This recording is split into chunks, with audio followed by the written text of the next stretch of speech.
G'day, mate. 40 here. It's another stinking hot day in Tennessee Sands, but I'm still your no fat warrior. Victory over sin, no matter how hot the temptation. Right, that's our motto. And speaking of temptation, this isn't getting any major news coverage right now, which is a little weird. Right, you'd think that with Kevin McCarthy, trying and failing 3 separate times to become the new Speaker of the House, no one's talking about it. I read this long article in the New Yorker about Kevin McCarthy's bid for power.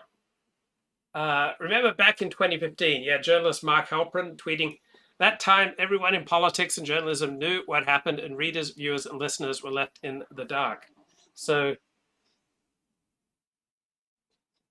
there's widespread belief in Washington, D.C. that Kevin McCarthy had an affair with then Congresswoman Renee Elmers. She made this cryptic remark that I'm apparently not high on his priority list. That's what Renee Elmers said when commenting about Kevin McCarthy failing to ask for her support. Apparently, I'm not high on his priority list.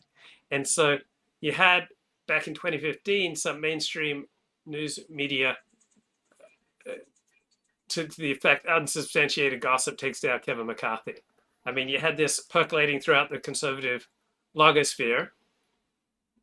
And then you had GOP Rep Water Jones saying that candidates for Speaker should withdraw if they've committed any misdeeds since joining Congress. And he later confirmed that his letter was inspired by a blog post he read about Kevin McCarthy and Renee Elmers. And then a few hours later, Kevin McCarthy changed his mind back in 2015 about pursuing the speakership. You have all these conservative activists emailing top Republicans about the affair rumor. And both parties, both Kevin and Renee Elmers, denied the rumor. But it appears that Kevin McCarthy's speakership bid will be denied yet again. And maybe Steve Scalise or Jim Jordan will become the speaker. So, just kind of curious, why is there no mention of this in the mainstream media?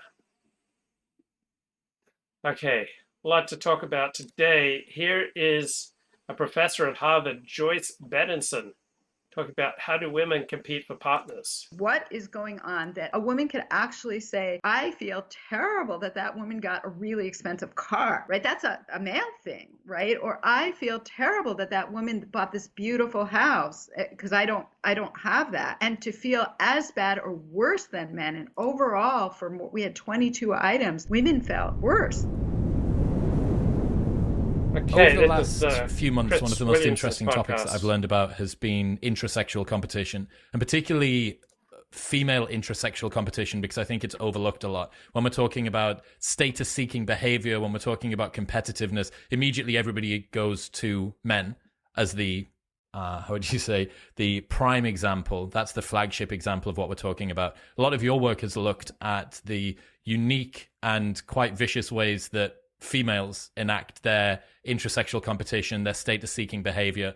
So what is unique about the female competition for status when you compare it with males? Okay, well, I guess I have a recent paper where I argue that females, more than males, engage in safe, subtle, and solitary forms of competition. So this is a comparison. And by safe, I've done a lot of work, and many others have, suggesting that across animal species, females need to stay alive more. So males can take risks. So you could have one male live fast, die young, right? One male who inseminates lots of females, and he dies very early in life, but he's still going to leave a lot of offspring. So whether that's humans or others, doesn't matter. And he doesn't have to worry that much about survival. But females, if we're talking about mammals, are the ones who have to take care of the offspring. And this certainly goes for humans. And not only do mothers, but grandmothers in humans. So we're really taking care of offspring for many, many decades, have to take care of offspring. So it's no good to engage in dangerous tactics. That would be stupid in terms of being able to take care of your offspring and your grandchildren too. So, number one. So you never see essentially women as a group criticized in the mainstream media. They are one of those sacred groups. So remember, perhaps the shortest definition of woke is you believe that there are sacred groups who should be immune from criticism. And these sacred groups tend to include women, gays, the transgender, Jews, blacks, Puerto Ricans. There are all these, supposedly marginalized communities who now should be exempt from criticism. So that women don't want to date short guys, all right? Women don't get criticized for that. Society gets criticized for that, Steve Saylor notes, but women are never criticized. And the brutal, the vicious competition between women for mates, right? This doesn't get much attention. So you have all these news stories about how men lack friends these days, how pathetic men are, how lonely men are. But this same Harvard professor who specializes in evolutionary theory, she makes the point that female friendships are much more fragile, much more vulnerable, they're much more up and down, right, than male friendships. But this very rarely gets public attention because women are a sacred group that you can't criticize. One, I would say females are safe. And part of being safe is if you have a competitive interaction, if you have a conflict, you better be subtle about it. Because if you go up as a male might and, punch somebody in the face or verbally harangue them or engage in any kind of very not. So I think this is why women fight dirty. All right. Compared to men, it seems like women fight dirty because men are raised with the idea of competition and the idea that competition has rules. But if you ever get into a fight with your female partner, women will go to depths that most men cannot even imagine. They'll start sending faxes to his workplace. Like, how many men have tried to get their ex-girlfriend fired from her job, right? I've never heard that happen. I'm sure it does at times, but I know countless guys who've been harassed by ex-girlfriends who are just very bitter that he broke up with her.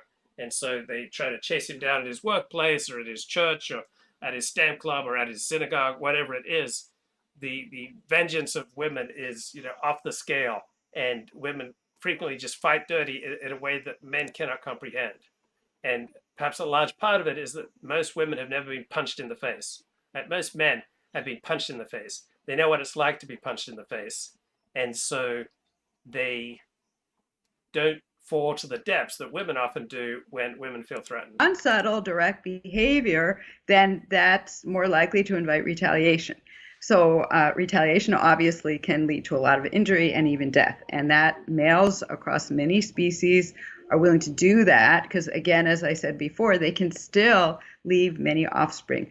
But females can't, because after a long period of gestating and lactating, you have to invest in protecting your offspring, and usually without the help of the male. And with humans, it varies whether there's a male to help or not, whether the father's around, another male, not clear. So it's very important, again, that one is subtle in conflicts, in competition. And so what do? We develop all kinds of different types of tactics for competing. So, yeah, the weaker partner is going to have to be much more subtle. All right. This isn't just women versus men, but in society. All right. You're a small minority group, say a middleman minority. You're going to have to be much more subtle about how you go about things than if you're the strongest person, the strongest group, the dominant majority group in society. So much of majority versus minority tension can be explained by the fact that minorities need to use more deception and more subtlety, just like women vis-a-vis men. Men are almost always stronger than women, so women have evolved to be much better at subtly manipulating situations. And minorities, right, they will be physically much more vulnerable than the majority, so they have to be smarter and more subtle about how they try to manipulate situations. And they have to do with nonverbal gestures, a voice intonation change that's derogatory, talking about somebody who you want to get rid of. This is particularly obviously in humans if you're talking where you socially exclude someone, so other females are around, and you say oftentimes in a very sweet way, did you know that this woman did this terrible thing? And you're trying to kind of, I think it's said very well by a number of women where they say it in a sympathetic fashion, but of course it's letting out terrible information about someone at the same time. So, you know, it's so awful that this happened to whoever, and then everybody there knows, and they wouldn't have known otherwise, and that reduces her, you know, reputation with everyone else. So these kinds of subtle tactics, obviously they're much safer, but, you know, they're something that I believe are honed over many years, but I see it even in 3-year-old girls where it's like, did you see she's so bossy? And that's a very common complaint where boys don't like bossy boys either, but they'll punch them and run over their heads. I mean, I've actually seen that, and you have to deal with that. So, you know, you can argue about, I don't even say it's a comparison, like which is worse, and people can go back and forth, but it's just different. And I do think it is very different. I don't think it's the same at all. And so I get surprised when people think there are no sex differences. And I'm like, have you ever been to a preschool? And this is pretty early in life. I've done my work primarily with children, though more recently with adults. But, you know, preschools, it's so obvious. You have the girls on one side and the boys on the other. And so you're socializing something that they naturally do, but it's socialized then for the next rest of your life, where because of sex segregation, girls are more comfortable with the girls and boys are more comfortable with the boys. So you get a lot of practice doing this, and you learn what it's like to be the butt of that, and you learn to avoid it if at all possible. So this is socialization. I think a lot of people talk about socialization as coming from adults or parents or the media or social media or whatever, and sure, that's there. But to me, the power of social media as opposed to television or... So Twitter has been down in Australia largely for hours now. So if I'm not interacting with you on Twitter, or if my live stream's not coming across, then something's down about Twitter. It's an absolute mess, but we're going to struggle on here. Another topic I wanted to hit is who are the major upper class live streamers? So I read once that the upper class and the lower classes have something in common. They both tend to dread publicity. Maybe that's much more true in England than in the United States. But who are the major upper class live streamers? Who are the lords and the ladies of live streaming? Who are the aristocrats of live streaming? Like, which live streamers can trace their lineage back to the Mayflower? Like, who are the biggest wasps, white Anglo-Saxon Protestants, in live streaming? Like, who are the true Harvard men in live streaming? Because you'd think that perhaps, you know, maybe the Harvard man does not live stream. I know there are lots of graduates of Harvard who live stream, like Eric Weinstein, etc. But who are the American aristocrats, the British aristocrats, the French, the German aristocrats, the royalty of live streamers? Like, which royalty, which members of the upper class host live streams? Right? That's what I'm trying to figure out. It seems that hosting a live stream is a very middle class thing to do. The middle class are much more eager for publicity. It's like, yay, look at me, listen to my opinions. Let me give you my hot take on why Kevin McCarthy's bid for the House speakership has been derailed yet again. So it seems like a very middle class thing to be on reality TV, to host your own podcast. Do working class people and do upper class people host their own podcasts? Do they appear on reality TV as much as middle class people? Do they host their own live streams? right? Do they push forward their Instagram? It feels like to me that live streaming, podcasting, pushing yourself forward on social media, appearing on reality shows is primarily a preoccupation of the middle class, who, it seems, generally speaking, can't get enough publicity. Like, look at me, look at me, look at me. Very middle class attitude. The upper class and working class attitude, generally speaking, I think, is to don't look at me, to prefer their privacy. It seems to me the upper classes and the lower classes put a much greater premium on privacy, and the middle classes are much more eager to bid for your attention, to ask you, hey, have you heard my podcast? Or will you be a guest on my podcast? Or appear on a reality TV show? So give me some feedback here. Am I just way off base here? All right, back to, this is Harvard professor Joyce Benenson. Adults or even parents is that it's peers. And there's nothing stronger than peers as socializers. I just don't think people have understood that. So, by the time you're 3, you put a child into a daycare or preschool or whatever, in a hunter-gatherer society, just a group, whoever's there, and the peers have a lot to say about whether you have someone to talk to and somebody near you, or whether you're all by yourself, which nobody wants. So it's very, very powerful. And the third thing I talk about is solitary competition. This is just one from one of my papers. And I do think a big attraction of competition for males is making it public. So you want to be able to show off that you beat this guy. I'm right now watching tennis matches because I did a study on what happens at the end of a tennis match. But, that's what males want. They want public, conspicuous contests. And the more people watching, the better off. And that's, of course, risky if you happen to be the loser, but it gives the thrill, gets the testosterone going, the challenge. Females, they're new relatively to sports. Certainly research over the last many centuries and across the world has shown males are much more likely to play sports. But it's not just sports, it's verbal contests, it's any kind of competitive behavior. Males want it public, they want it conspicuous, and then they want it to be clear who's a winner and who's a loser. That's the way it goes. In contrast, females, I find, are much, much more solitary in their competition, but it doesn't mean they're not competing. It means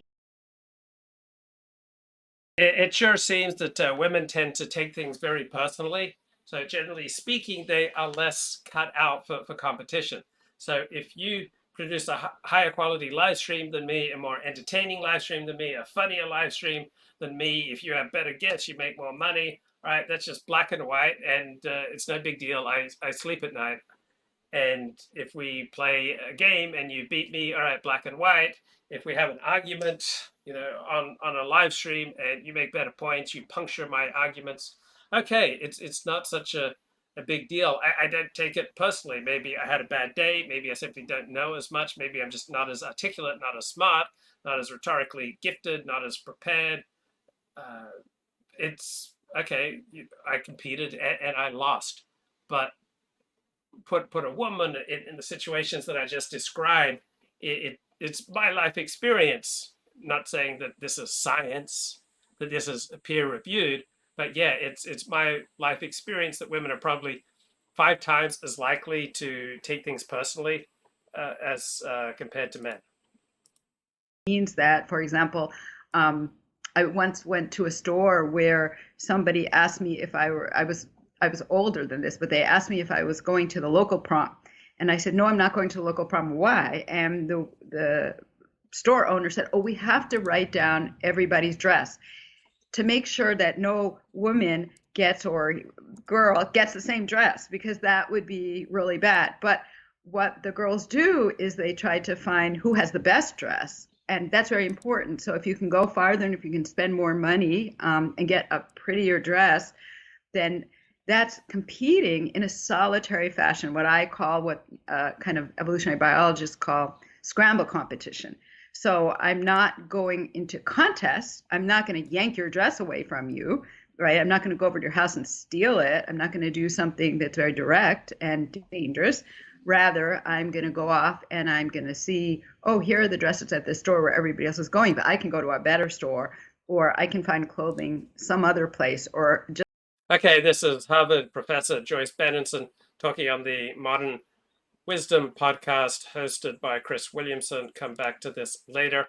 Right, philosopher Neil Levy, right, 2 PhDs in philosophy. He was talking to the Decoding the Gurus stuff that you're talking about in the social media. I believe about that. How should I act? The thing is witty, but not everybody can be witty. And I got to say, as an aside here, one of the eternal mysteries about Twitter to me is why my jokes don't get more So he's talking about how to succeed in the attention economy, how to succeed in the podcasting, tweeting, live streaming attention economy. You need a profile picture. That's the first thing. I have a beautiful profile picture. It looks exactly like me. Perhaps a little more that. So they're going to want to say something different. And they're going to want to do it quickly because there's a first mover advantage here. In fact, ideally, you're going to want to be presenting your view as not following the headlines, but predating them, so that this is the thing to look out for. You establish a reputation as someone who's predicting the trends. You want to say something new, interesting, different, but you're also going to want to signal you've got. Right, so that's what I try to do. I want to say something new, different, interesting, and I want to be ahead of the trends. So I often delve into the under news. So there's the over news, what you see on TV, what you see in newspapers, on official sources, all right, waiting for official sources. Right, I like to delve into the under news, such as why haven't people spoken about Kevin McCarthy's alleged affair with Renee Elmers? Maybe that's another reason why Kevin McCarthy once again can't get up as House Speaker. He's tried many times before. He's always fallen short. Right now, he looks like he's falling short again. Now, maybe all these rumors about marital infidelity with a fellow member of the House of Representatives, Renee Elmers, maybe that is also holding him back. The properties that make you worth following, in this crowded marketplace. There's somebody people are going to turn to as soon as something hits and they think, well, what should I believe about that? Or how should I act? So you're going to have to back it up. I mean, you're going to have to work really hard to, get on top of enough evidence that you look like. So I work really hard. All right.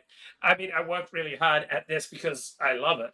Right. But, I listen to a lot of podcasts. I do more reading. I make notes on what I'm reading. I cue things up. I write down my arguments. I make notes for the points that I want to elucidate when I'm particularly feeling strongly about something. I like to go live when I have the most energy and passion. All right. And I don't like to look like an idiot. So that incentivizes me to read more deeply, to read more carefully, to read more widely. I want to have my stuff together so I don't look like a complete, blithering idiot.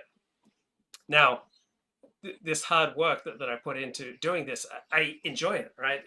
It's just the equivalent for me as some people, they're into playing chess, and other people are into playing basketball, and other people are into hunting and fishing and studying Torah. All right, this is my hobby, all right, where the hard work is fulfilling for me. So I have no complaints about the hard work, all right? It's not, it's not dragging me down. Oh, I don't need you to empathize with how hard I work to produce these live streams. No, it's a joy to work hard doing this because it gives me more incentive to be more careful about what I'm thinking and reading. It gives me more incentive to be more accurate in my descriptions of reality, to build my arguments more carefully. All right, so it's just a part of thinking socially. I think much more carefully when I think socially as opposed to just in my head and then with a few close friends. So this is philosopher Neil Levy here talking about how to succeed in the attention economy, talking to the Decoding the Gurus blokes. Like what you're talking about. You got to look passable, not just to people with no background in the area at all. But you want to avoid being called out by those with some knowledge. So you actually got a difficult task here. And that, I think, predicts you're going to go for contrarian takes because they're going to be different. You're going to want to signal virtues like courage.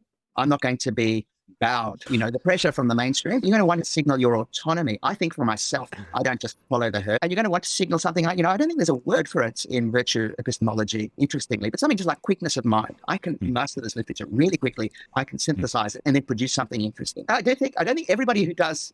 So many of the most successful bloggers, all right, they write more quickly than the people who are better than them, and they write better than the people who are quicker than them, right? So that's kind of a formula for successful blogging and a formula for success on social media. You don't have to be the quickest, but to be effective, you need to be quicker than those who are better, and you need to be better than those who are quicker. I'm trying to think, there was a political blogger who used that language. That is necessarily virtue signaling on every occasion. But I think those are good things to look for. Well, you'll be glad to know we've been looking for them and we've been seeing them. So. I think what you're describing, Neil, I can't help but, like our mind is contaminated with the takes, long form takes and the Twitter feeds. So philosophy, Neil Levy here, he wrote a very interesting essay, Virtue Signaling is Virtuous. And I read it and I'm absolutely convinced he's right. So virtue signaling is something that we do on the right all the time, right? People on the left, don't use virtue signaling as a put down, but people on the right, so one of the most common put downs, oh, this person's just virtue signaling. But philosopher Neil Levy makes the argument in this academic paper, virtue signaling is virtuous. I think he's right? Let's look at animals. Animals use signals for a variety of purposes. We use signals too. I shower before I go out. I use deodorant. I brush my teeth. I want to send, a signal that, I'm a pro-social dude. So gazelles signal their fitness by stopping, right? They jump up and down, boom, boom, boom, boom, boom, boom, boom, in front of predators, all right? So peacocks signal their fitness with their spectacular tails. So good signals are hard to fake signals. If a signal is cheap, then defectors will co-opt it. It will rapidly lose its value. So starting is a hard to fake signal because it is costly, right? It takes tremendous energy. The gazelle who can afford to waste energy it might have saved for fleeing is probably not worth chasing. So too with virtue signaling, it usually contains some cost and it's not easy to fake. The peacock's tail is a more reliable signal because the more spectacular the tail, the more resources are being devoted to it, the better the health of the bird. Also, a good signal of trustworthiness is hard to fake. Right? So hard to fake signals among people take a variety of forms. Some are costly and some are cheap. So regular attendance at religious services is costly, all right? It requires foregoing more immediately rewarding activities, right? Tithing is costly, where you give 10% of your income to the church or to your community. Requires, foregoing, some kind of privation. Fasting is a common sign of religious commitment, such as during Lent or Ramadan or Yom Kippur. Particularly devout individuals in Christianity may take vows of celibacy or of poverty, or enter a small cell for life, such as a nunnery or some kind of Catholic religious orders. Now, some signals are not costly, but they still enhance credibility. Right? If you cross a bridge, right, it signals that the bridge is safe. So we live in a world where we cannot easily rely on other people's moral record as conveyed by gossip to identify those we can trust. Right? Our society is now too large. We move too much for reputation tracking to be as reliable as we would like. Gossip may not reach us. So we need formal systems of regulation that helps. But religious observance, all right, that's hard to fake signal of trustworthiness. Right? So often co-religionists seek one another out as business partners. So you had Quakers in the early years of British industry were very successful. You have Jews who do a lot of business with fellow Jews. Right? So credibility enhancing displays, costly signals of religious commitments are moral signals. Right? They're signs of willingness to abide by certain publicly proclaimed moral norms. They are ways of signaling our virtue. So I wear a yarmulke, right? That is a way of signaling my virtue, my commitment to traditional Judaism. And it comes with some cost because it's off-putting for many for many people who aren't Orthodox Jews. There are many job interviews that I've got on where they absolutely would not hire me because I wore a yarmulke.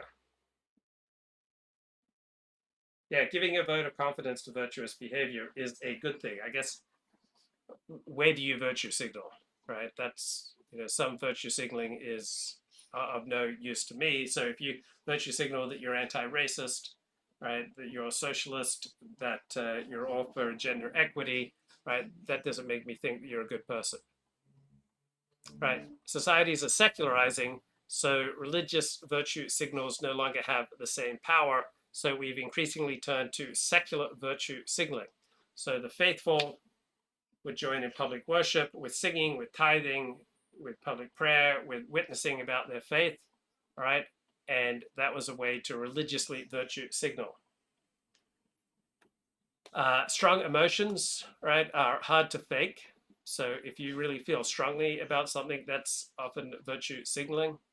So think of like people who self-flagellate, or the voluntary crucifixions at Easter, sheer self-flagellation during various religious observances, the degradation of the self that many Catholics engaged in, right? So religious people have consistently competed to show how devout they are. So good virtue signals are hard to fake, they're costly, they're self-validating. So the facial and bodily expressions of emotion are involuntary, they're hard to fake. Blushing and flushing, right? Those are classic examples of typically involuntary, therefore hard to fake expressions of emotion, and with them, virtue signaling. So a central function of moral discourse is signaling commitment to certain moral standards. So the claim that virtue signaling represents a perversion of this function is on very shaky ground. Virtue signaling is not merely a central function of public moral discourse, it is the one that ought to be in play. So virtue signaling overwhelmingly is virtuous if it's virtue signaling on a virtue that you hold by. And if you don't hold by the virtues of anti-racism, then obviously, virtue signaling in that department is not going to be terribly impressive to you. So this is Neil Levy on Decoding the Gurus. It just functions very differently in a different context. It expresses quite different propositions. Yeah, very true. Yeah, we've had T on the show. Yeah, it was great. But coming back to your red flags for intellectual virtue signaling, as you could tell by Chris' my expressions, with just like every one of those red flags we see in virtually every case of our more toxic gurus. So this is just, I might just be able just to quickly go through them and just point out what we see. So first of all, that confidence and certainty. Take any of our gurus, but maybe let's just take one example for each. Like maybe Nassim Taleb, if you've come across him, all of the statisticians are idiots. Right? They're all stupid. They don't take into account black swans. They don't understand about long tails. They're trapped in this normal distribution land. Only he knows. And he's like a steamroller. He would never back down, never surrender. But he's just one example. They all do that. But that's signaling of quickness in mind and intellectual autonomy. The example that I think springs to mind as best is Jordan Peterson, who has, I feel like most of our gurus become caricatures of themselves over time as they continually sort of ratchet up their presentation. And you can see it with Jordan, who in his mannerisms, in the way he speaks, the way he dresses, everything about the setup is intended to communicate that this is a deep and profound thinker. And, most of the people who are good at this tend to be very loquacious. They're very good speakers. That, I think, well, what do you think? Do you feel that people just interpret the facility with language and a decent vocabulary, being fluent, is just a signifier of intellectual profundity? So, one of the things I talk about is, in order to signal your intellectual value, you can manifest it. One of the difference between moral virtue signaling and in this kind of context where there's no face-to-face interaction and you just can't check up on the person, is talk is cheap and it's really hard to manifest your virtue. What are you going to do? Show a receipt of your donation to Black Lives Matter or whatever it might be? That looks like you're trying too hard. And so, it tips over into something that's no longer signaling virtue at all. But with the intellectual virtues, you can actually manifest them. You can provide equations, you can provide links to papers, and you can talk about them in ways that seem knowledgeable. The original Guru Effect paper by Sperber actually says, not only are people impressed by these, but I think this is often missed about Sperber's paper. They should be impressed by this. Actually, quantifying, formalizing is making your work hostage to fortune and hostage to people who can check up on it. I should take your equation seriously because I know if they're bullshit, somebody will call them out, even though I can't call them out. So you're going to want to back it up in one way or another. One way to do it is by some kind of technical language. You can talk about long tails and the normal distribution and black swans, or you can talk in a kind of complex way, which sounds as though it's very carefully hedged and it's plumbing the depths of the ineffable nature of reality to reveal the true quantum interactions that whatever it might be. That's another way of signaling your intellectual prowess. And even when you don't in fact know what you're talking about, it does require skill to do it. So it is a self-certifying signal of some kind of intellectual value or intellectual power. Something that springs to mind there, though, Neil, is that you can have the case where, like, for example, when I think about my own interest in the parapsychology field, it had an interest in it and the various topics there. And I still teach about a lot of the research papers there. And there's obvious effort that goes into conducting research in parapsychology. And I'm not going to throw all of the researchers that engage in that into the same bucket, but I will say a substantial amount of the research in that area has the form of science and rigor, but some very fundamental lacking components. And you see the same thing on Twitter, where you will see somebody construct a massive thread about Ukraine or about COVID. And by all the external markers, it looks like a thread you can trust, and it's intellectual. It's citing studies, there's graphs, there's references to details in papers.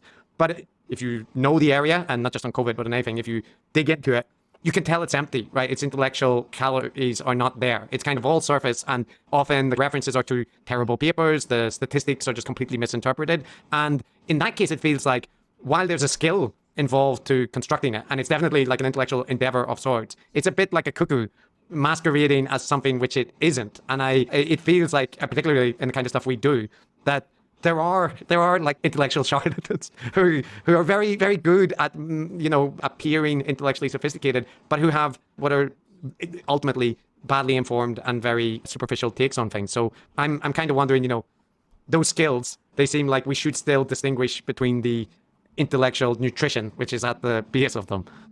I think there are cases and cases. I think there are people out there who are genuinely attempting to hone in on what they see as the truth, and using the genuine sorts of capacities you would hope would be deployed.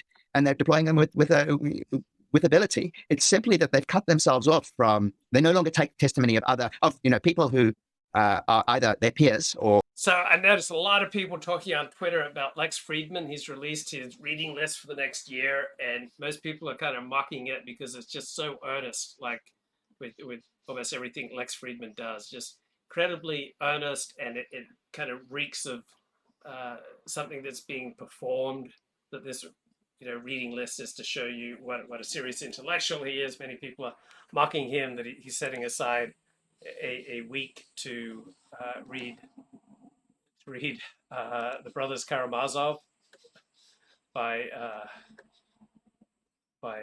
Dostoevsky, and I want to bring you some. Okay, so hello and welcome to the Grometer. Come on. I just defend them. It was heartwarming just to see internet drama that means absolutely nothing unite everyone together in takes at the beginning of the year. Yeah. So we should tell people, give them a rough idea of the book list. It was because stuff like, that's right. There are people that are not so online. So he did a little 30 books that he's planning to read or reread in 2023. Yeah, I think it was like one week somehow, but it can't be 30. Must be 52 or whatever the case might be. It's a list of books and examples, Matt, or what kind of things was on his list that caused people to get excited? Okay, so let's test my memory. So I remember there was Kafka's Metamorphosis. And let's go to the chat. All right. Art Bell is in the house. Luke is such a virtuous signaler. Mr. Medica says he wants Gamergate to be buried with him. I suspect Luke is slowly starting to miss some of his stuff in LA. A few key items he left off the list. Maybe I'm missing my friends. Maybe I'm missing my religious community. Maybe I'm missing, my favorite 12-step meetings. I'm looking forward to being back in LA. Like, it took 3 months 3 months is a long time to leave home, but it seems appropriate. Probably next time I come back to Australia, I might just go for 2 months. So I'm already kind of planning a big road trip. Next time I come to Australia, I want to drive all the way across Australia from the west to the east. No, from the east to the west, from Sydney to Perth and back again.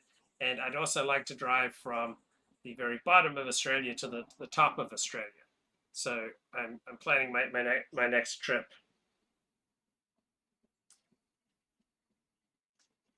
Samuel Bankman-Fried needs Luke Ford's books, then suddenly we would find Luke animated and semi-forgiving. Sociopath Luke. Yeah, his reading was a lot of banned books like 1984. Andrew Dice Luke. I noticed a conspicuous absence of the book Siege.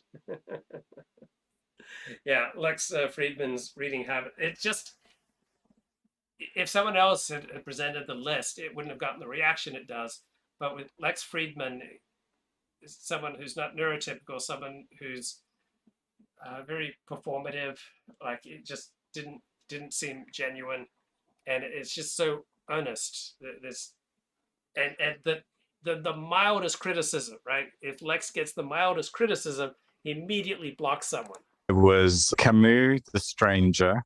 There was Marcus Aurelius's Meditations. There was Ian Banks, an author I really like, Player of Games, I think it was. What am I forgetting? What other books? The Art of War. Don't forget that. Important to know of course. Your enemies. Yeah. Yep, Animal Farm. That's right. Fight Club. Fight Club. Yeah. The brothers Karamazov. Yep, the brothers Karamazov, Dostoevsky. Yes, it was a very Lex list, and people dunked on him because it was, well, first of all, it was kind of the basic list. Like they're all good books. And Chris, I mentioned to you, really and I got to tell everyone here. Coming forward. Callie Means, thank you. Oh no, I missed this story. So Chicago, a wonderful American city, has become so dangerous that people are leaving. So dangerous that this summer, the teenage brother of our friend, Gianna Caldwell, here at Fox, was murdered there. So we wanted to talk with Gianna Caldwell about his life, what it was like to grow up in a poor part of Chicago, and what has happened to the city. We had a really remarkable conversation, and our respect for him just increased exponentially. Here's part of it from Tucker Carlson today. Okay, so looking at the chat, John Smith says, I don't know why Lex Fridman is torturing himself with these books. He'd be better off reading the Jack Ryan series by Tom Clancy. But you learn a lot reading Tom Clancy. Steve Saylor makes this point. If you want to know what would happen if the United States went to war with China, or there was some other military conflict in the world, Tom Clancy had a gift for getting to the essence of war, of what a war would look like. So Tom Clancy books, they're excellent. Right, they're not just entertaining and compelling and just take you along a very fast, fun journey, but you also learn a ton about military hardware, technology, the relative balance of powers between countries. So, yeah, two thumbs up for Tom Clancy. I probably read a dozen Tom Clancy books. Don't regret it. Right, back to Decoding the Gurus on Lex Fridman's reading list. I actually read them all. I read every book on that list. Although, as I told you, I didn't quite finish Sapiens, which was Harari, I think is the author. Oh, yeah. Because it wasn't very good. And I didn't finish Marcus Aurelius' Meditations because, I don't know, it was all right, but, I'm not really into that kind of thing. Yeah, it's so So that's genuine, all right? When someone talks about some highly touted book, right, and says he quit it, right? That just feels genuine. When Lex Fridman does this stuff, it just feels fake and autistic and weird and earnest. The thing that it caused was it looks like the list of, it looks like a list of my bookshelf potentially as a teenager or a 20-something undergraduate. Like it's kind of, if you ask ChatGPT to generate a a pretentious list for a male undergraduate student. This is what they would generate. It would. So I remember reading some highbrow essay trying to argue the case that Tom Clancy was anti-Semitic. So I don't buy it. But anyway, back to Decoding the Gurus. Lex Fridman's reading. Yeah, it would be. It's the list of a male undergraduate with intellectual pretensions, of which I was one. Right? Yeah, me too. I was a pretentious kid, and that's why I read all those books. I read them probably between the ages of 15 and... Wow, got a $14 super chat from Media Hits, a real stalwart of the show. Norio, Peace Force, 91, Jew Punks, NOFX. Not sure what any of this means, but as long as I'm not going to get a copyright strike here, that's Next week also, I want to steal in more time. Next week also is the Positive Force benefit. There's going to be a videotape of bombing that was inside Iraq. It was whatever, banned from television or something like that. We have a videotape of it. We're going to show that to people. It's going to be false prophets, sticks and stones, grit, rejuvenate, I guess, and the guitarist of Urgent Fury, doing an acoustic set, and so it's going to be a benefit for Positive Force, you know, all the stuff, the great stuff they do here in New York. And so basically you all come down, show up, that's a cool show, and no, I'm not going to announce that, Bill, because the NoFX came a long way to play, so there they go.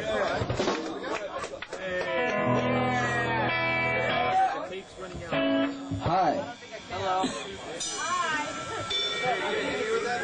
Yeah.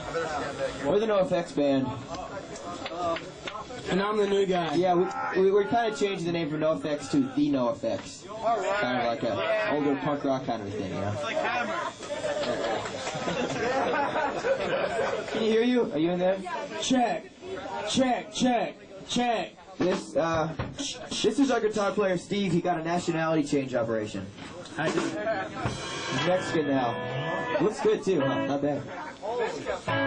We call him El Jefe. But you can call me El Guapo. So it'll be our first punk number for the evening.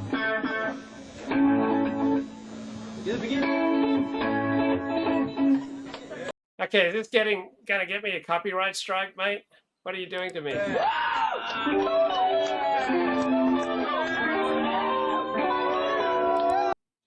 Okay, I'm afraid to play music. I have absolutely no idea what any of that is about. Maybe you can provide more details in the chat. El Jefe, that's what my gardeners call me, says the chat.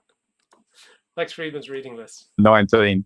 And look, they're good books. Like, they're good books. That's what they, you know, they're very popular and they're classics for a reason. But I think people were reacting. It's not so much that it was the way Lex approaches these things with a kind of a leaden seriousness and earnestness. And he is like 40 years old, and treats it as like a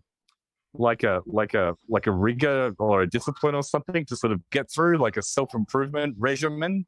Yeah, I think, you know, it's just very Lex, and it you can understand why it does rub people the wrong way a little bit.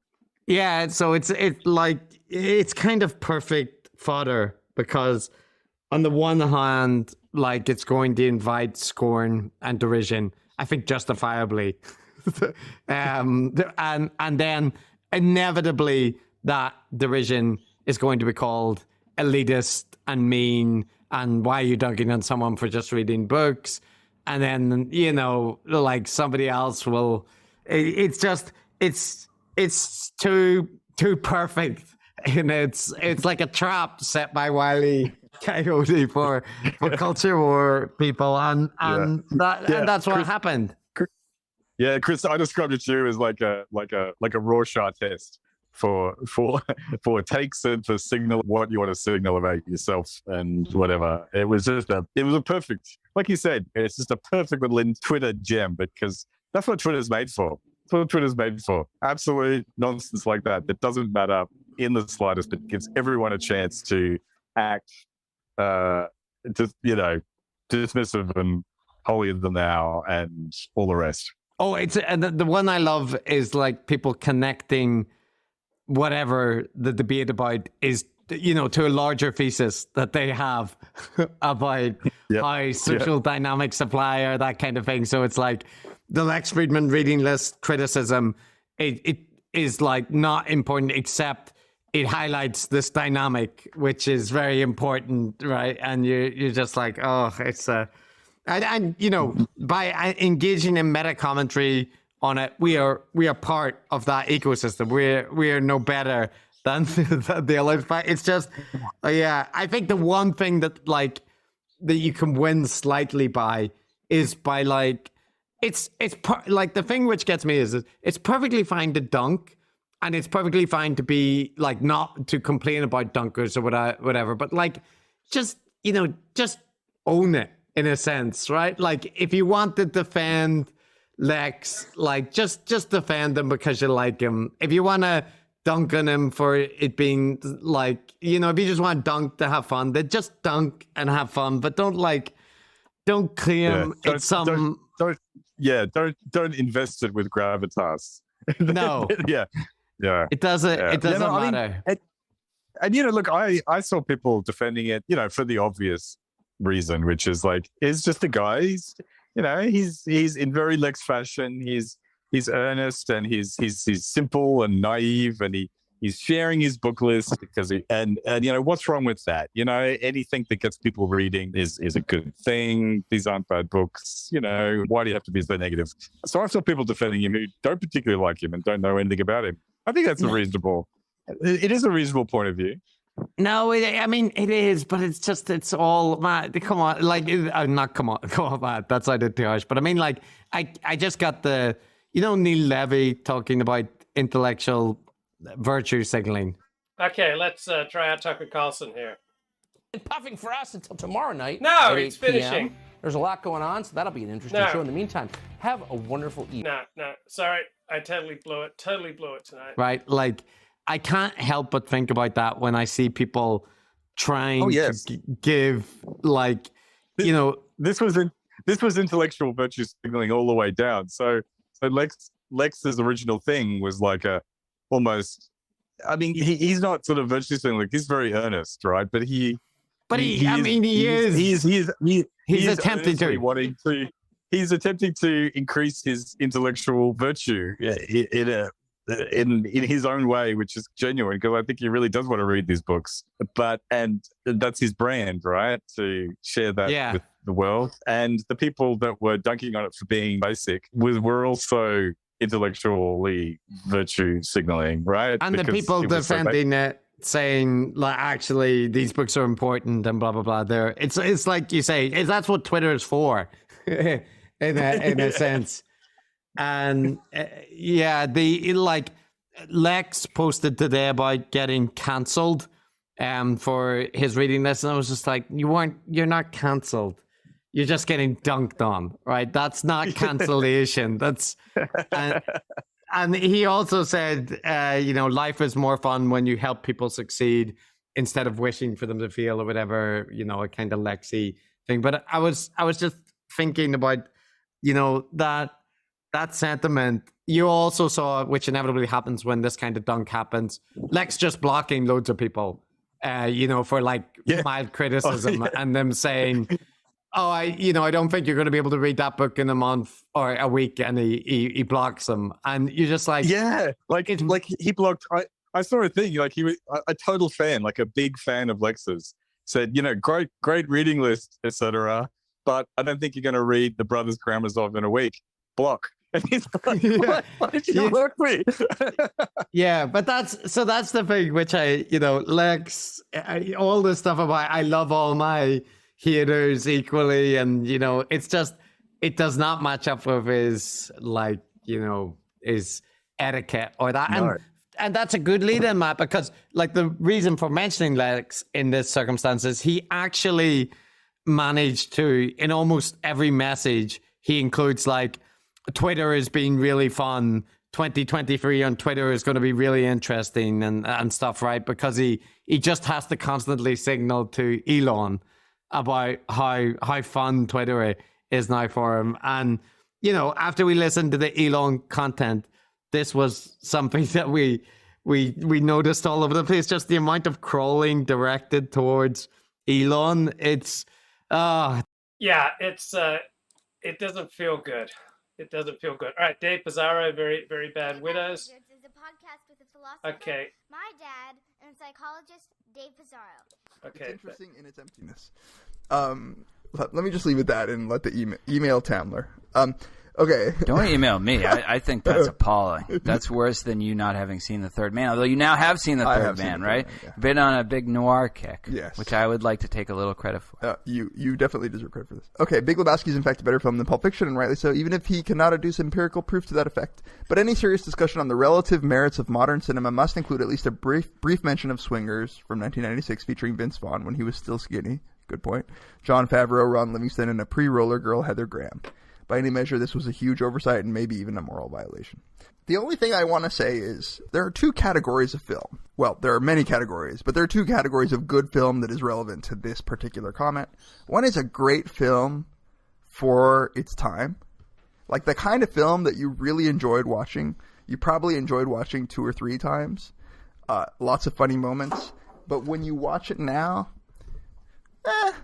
you know, I don't know that I would recommend it to somebody who I wouldn't say, "Oh my God, I can't believe you've never seen Swingers." Yeah.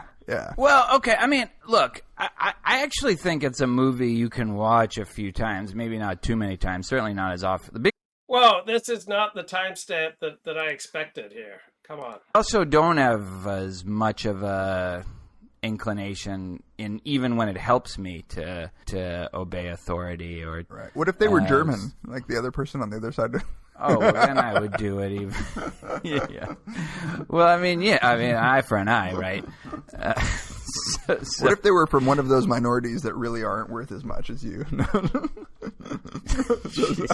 those unnamed. Get that drop, producer. We really need a producer to get drops like that, because you say, you know, like you're the nicer guy on the podcast, but then every once in a while you come out with something it's just beyond the pale. Yeah, it's okay. Some of my best friends are minorities. Here's, I think, the big question, Tamler, which is, how distressing is this? So it could be distressing. It could be distressing for a number of reasons, but one of the big reasons why people find it to be distressing, and this is what sort of the Zimbardo take-home message too, was you think that your behavior is a product of your beliefs and your principles and your attitudes, but all of that goes out the window given the right situation. And there's certainly some truth to this in that I'm sure if we were all in sort of dire straits and it was either kill or be killed, you know, we're capable of killing, right? Right, but that's not what this is about. This isn't kill or be killed. This is shock or just say, no, fuck no, I'm not going to shock this man to death just because you tell me to. Okay, talking here about the Stanford prison experiments and John M. Doris's perspectives on situationism. Philosopher David By the way, Pizarro. Milgram, he wasn't recruiting just undergraduates. He was recruiting sort of local New Havenites. So normal people, good, healthy, non-messed up people. Some high percentage of them are shocking people. They believe that they're... I mean, think about this. So, by the way, these experiments are considered completely unethical now. And in fact, Milgram did not get tenure at Yale. Did he not? I didn't know that. No, and really? He ended up going to Harvard because that's where losers who can't stick it out at Yale go. Jesus Christ! Pizarro is now doing like a Harvard Yale. I'm going to talk like this from now on. So yeah, no, he didn't get tenure. And there's an interesting story that I have about this that I didn't tell you actually, and I don't. Most people don't know. When I was a graduate student, we were in the basement of the Yale psychology department, and there was a part that hadn't been renovated. Mahzarin Banaji's lab space was right next to this old storage area. And one day I just went in there with a friend of mine, and there were all these old file cabinets, like those old, you know, classic cast iron filing cabinets that you can Yeah. And we start looking through the files, and what we find is old faculty files from professors. Now, Yale has like a really deep tradition in psychology, so these are going back to the beginning of the Yale psychology department. And we're looking through these files, and we find Stanley Milgram's file. I shit you not, I swear, This actually happened. We find Stanley Milgram's file. We open it up, and in his file was his entire tenure file. And all of the letters from psychologists whom we would recognize now if you're in psychology, and some you wouldn't, obviously, but tenure letters recommending him and they were just deeply split. Some of them were like, I cannot believe that this guy even has a job. What he's doing is completely unethical.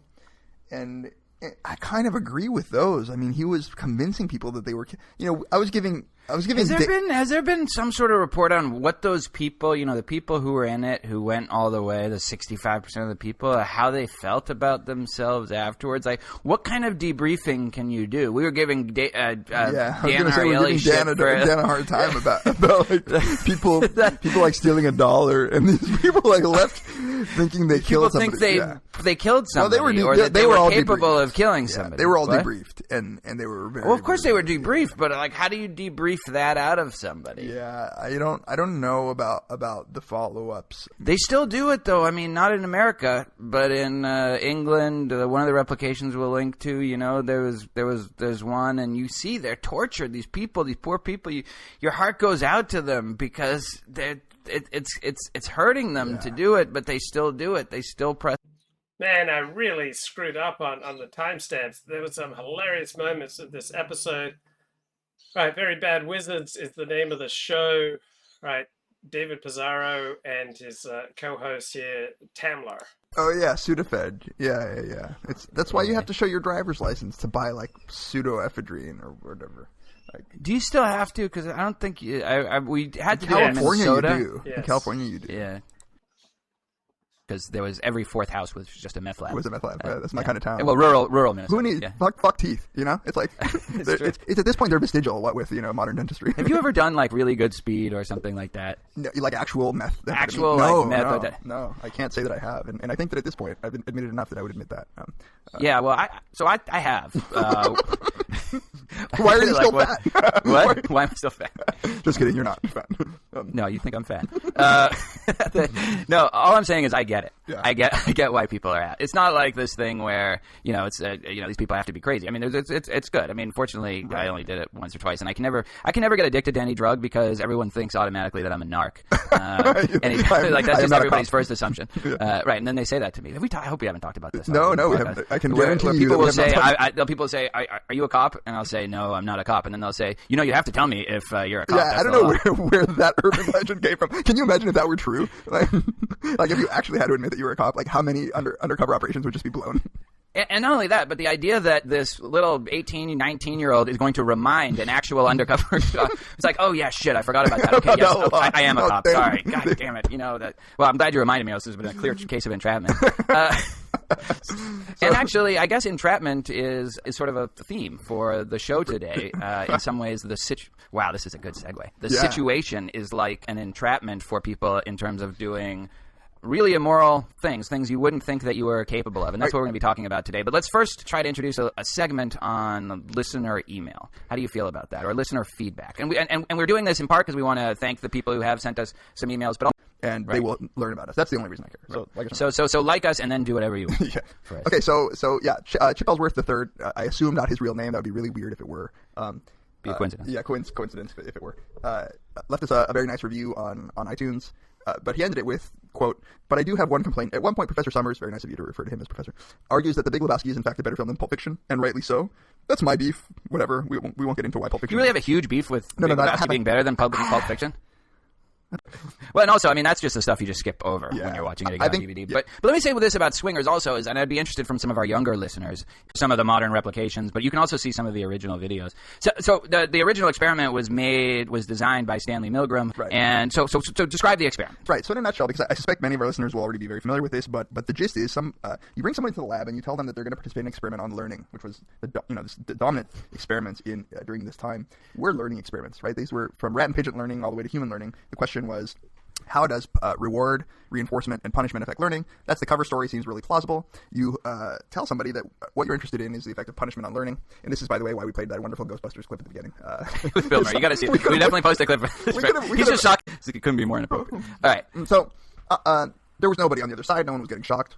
but it was an elaborate ruse. There was a audio tape of the other. 5% went all the way up to 300 to 450. 450. Like well after the. It is that it wasn't that it's not that psychopaths are necessary to do these things. It's that any person, at least many people who would never expect that they themselves were capable of this, or we would never expect they were capable of this, are delivering what they believe to be lethal shocks. And so the analogy to the Holocaust is obvious, right?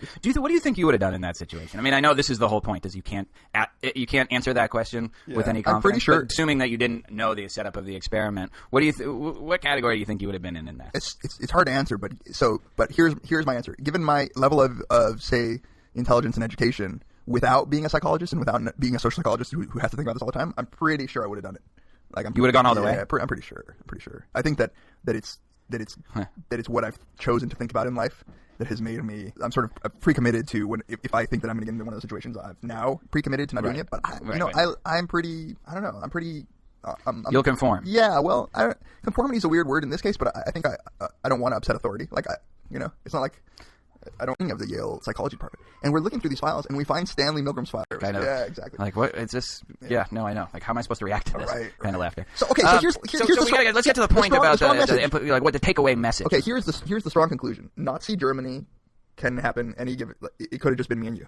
It could have easily been me and you. There's actually not only that, but what that leads us to conclude is that whatever our feelings about the harm that was caused by say Nazi Germany, one of the things that we really aren't allowed to feel is too much sort of blame for those individual people. Right? We can say that it was a tragedy, but a tragedy in the same way that hurricanes are tragedies. Right? Tsunami or something that there is no real evil blame in it. And Zimbardo takes the strong line, right?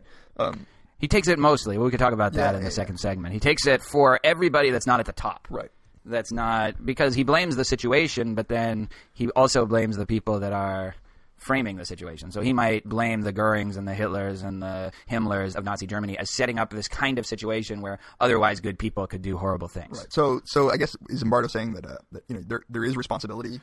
Is he saying there is more responsibility for those at the top, or just that their problem is something? I want to talk about that because it's an interesting thing because it's not clear why he can say that. Right. Presumably, there's a situation even for the Hitlers and Goerings, and he said it in the context of Cheney and Bush and Condoleezza Rice with the Abu Ghraib. Right. During the Abu Ghraib scandal, there was a huge Abu Ghraib scandal. But let's talk about that in the second segment. So go on what you're saying that the strong message is that could happen anywhere, and that it's not anybody's fault. There was this novel, right? Not a novel, it was a nonfiction book called Hitler's Willing Executioners. Right. Do you know about this? Yeah. Where, he was essentially arguing the opposite point. Right. That there's something about the German people that only to them could this kind of thing happen. And there's something comforting about that thought, that it's bad people and that it's evil people, because the thought that anybody could do this is really disturbing. I mean, this is why I think I've mentioned that, but it's on my mind. I just recently submitted the final version of a chapter that I'm writing with Ray Baumeister on comic book villains. And speaking of Germans, and there's something, and it's really funny when you read, especially these like Silver Age comics, where like the X-Men, like their enemies are the Brotherhood of Evil Mutants,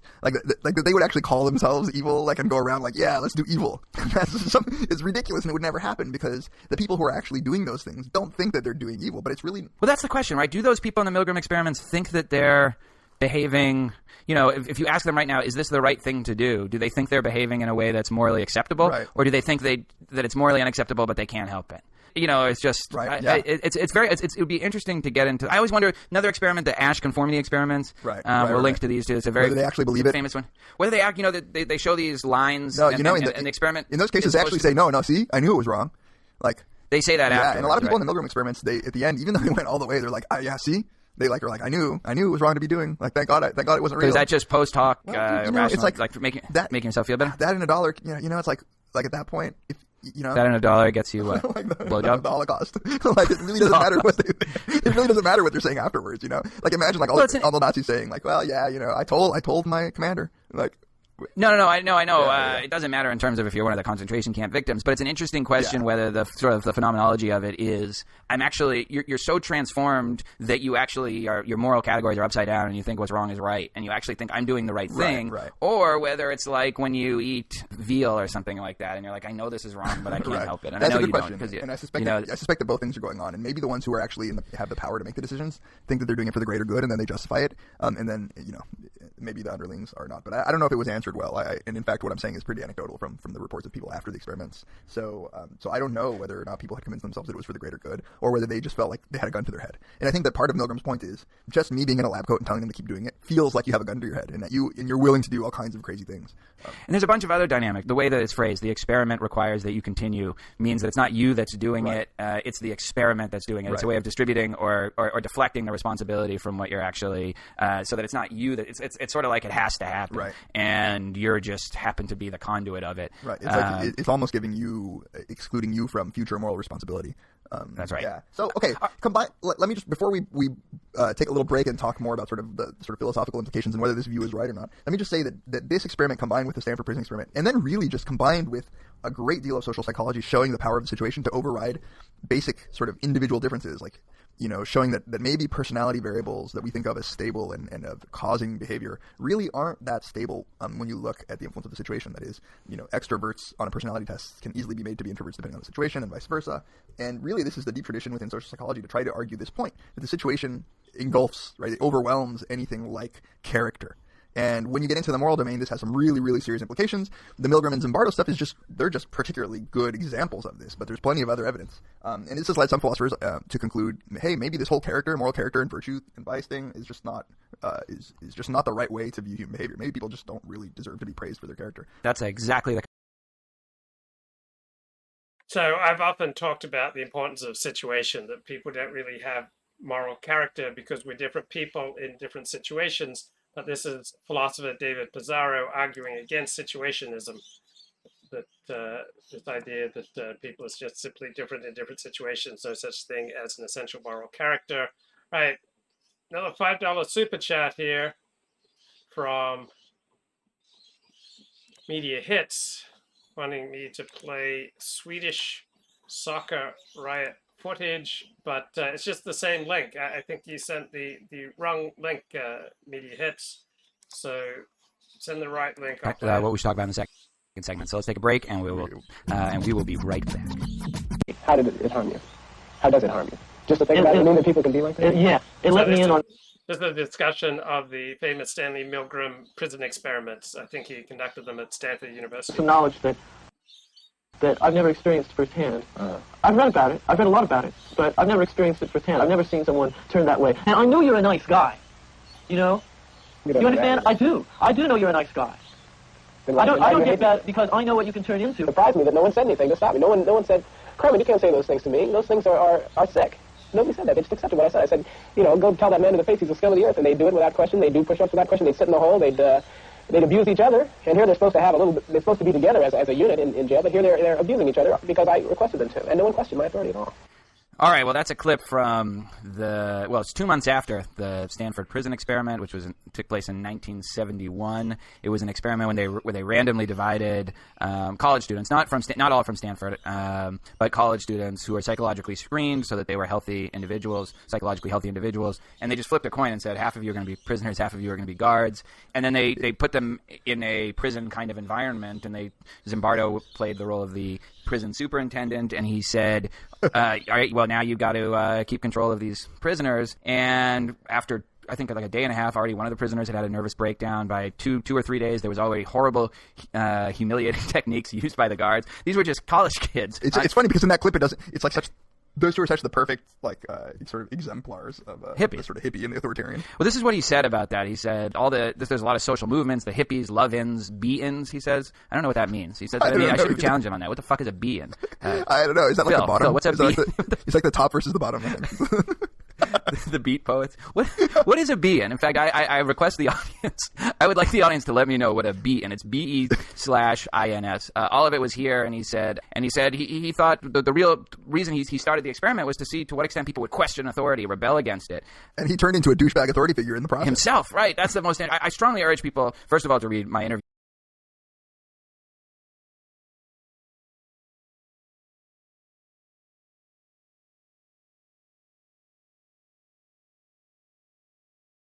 I really need to do abdominal strengthening exercises, but whenever I start doing them, they're really hard because my abdomen is so weak. And so I was seeing these blokes doing, these leg lifts, you're on a certain incline or decline, and then you need to lift your legs up, and I got like plumb tuck it out. I mean, I couldn't even do one properly. And so that's the problem when you've got like a really weak something and you start doing exercises for that weak area of your body. And it's really, really hard because you're so weak. I got to Australia and I started swimming, and I just get out of breath really quick. And then like a wave hits you, you're out of breath. You're gasping for breath, and then like another wave comes and hits you, and you dive under and come, and then another wave hits you, or you get the snorkel on and you start snorkeling and you get out into the ocean and you're just like gasping for breath because you're so out of shape.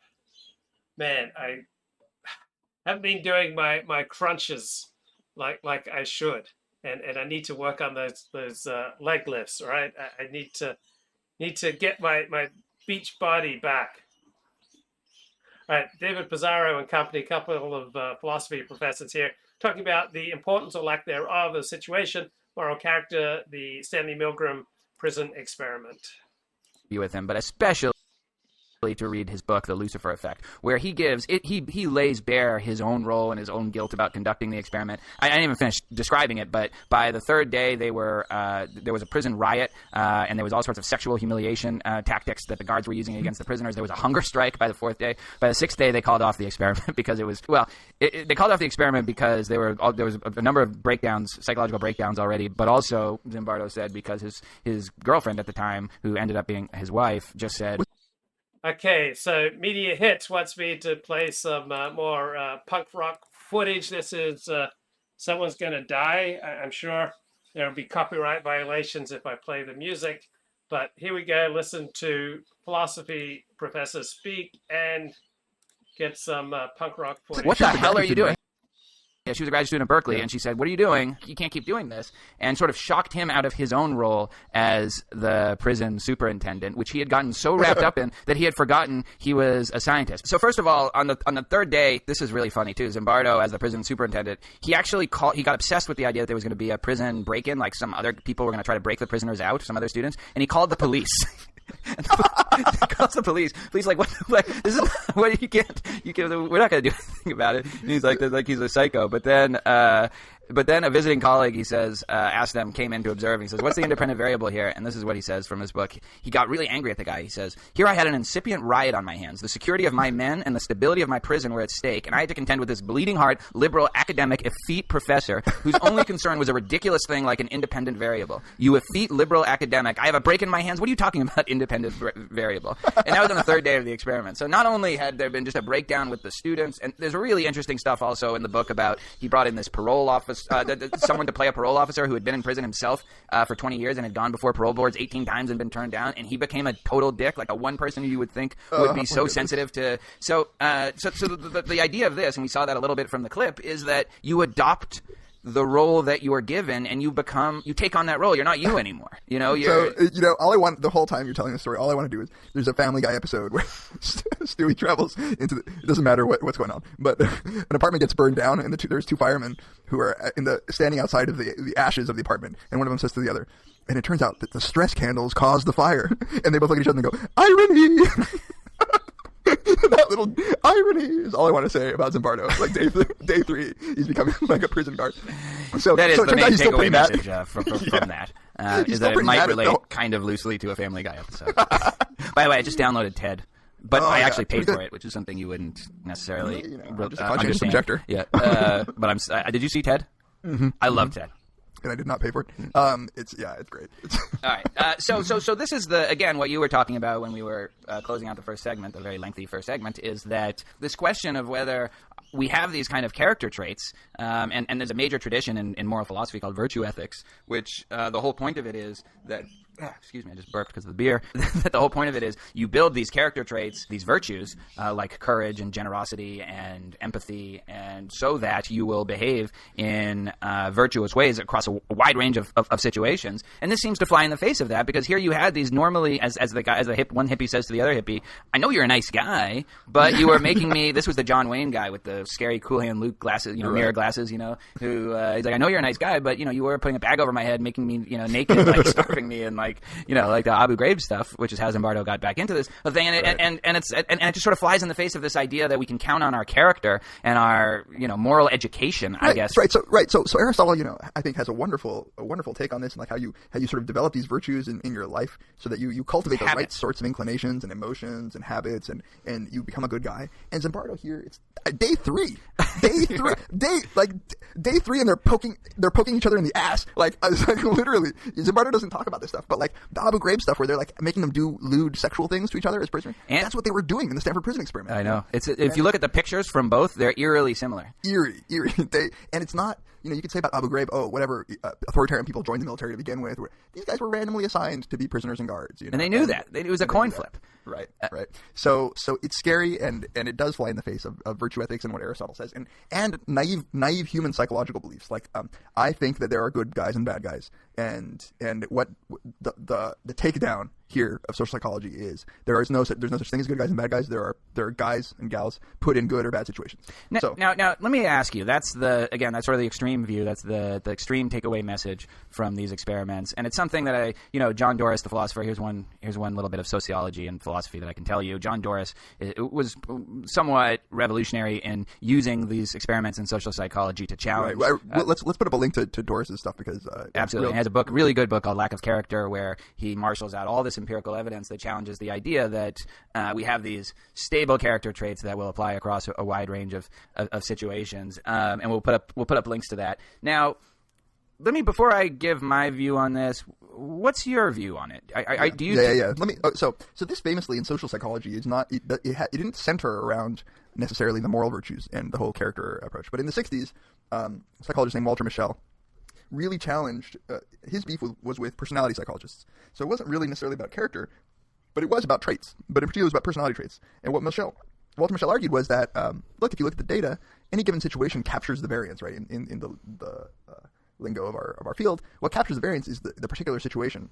It doesn't matter how you measure whether or not people have extroversion or introversion, or whether they're open to experience, or whether they're neurotic, or whatever. What really matters is where you drop these people. Like what kind of situation you drop them into. So he had this famous critique of personality theory that has really dominated social psychology. And I'd say that before Doris and this whole situationist critique of virtue theory came around, this has been dogma in social psychology.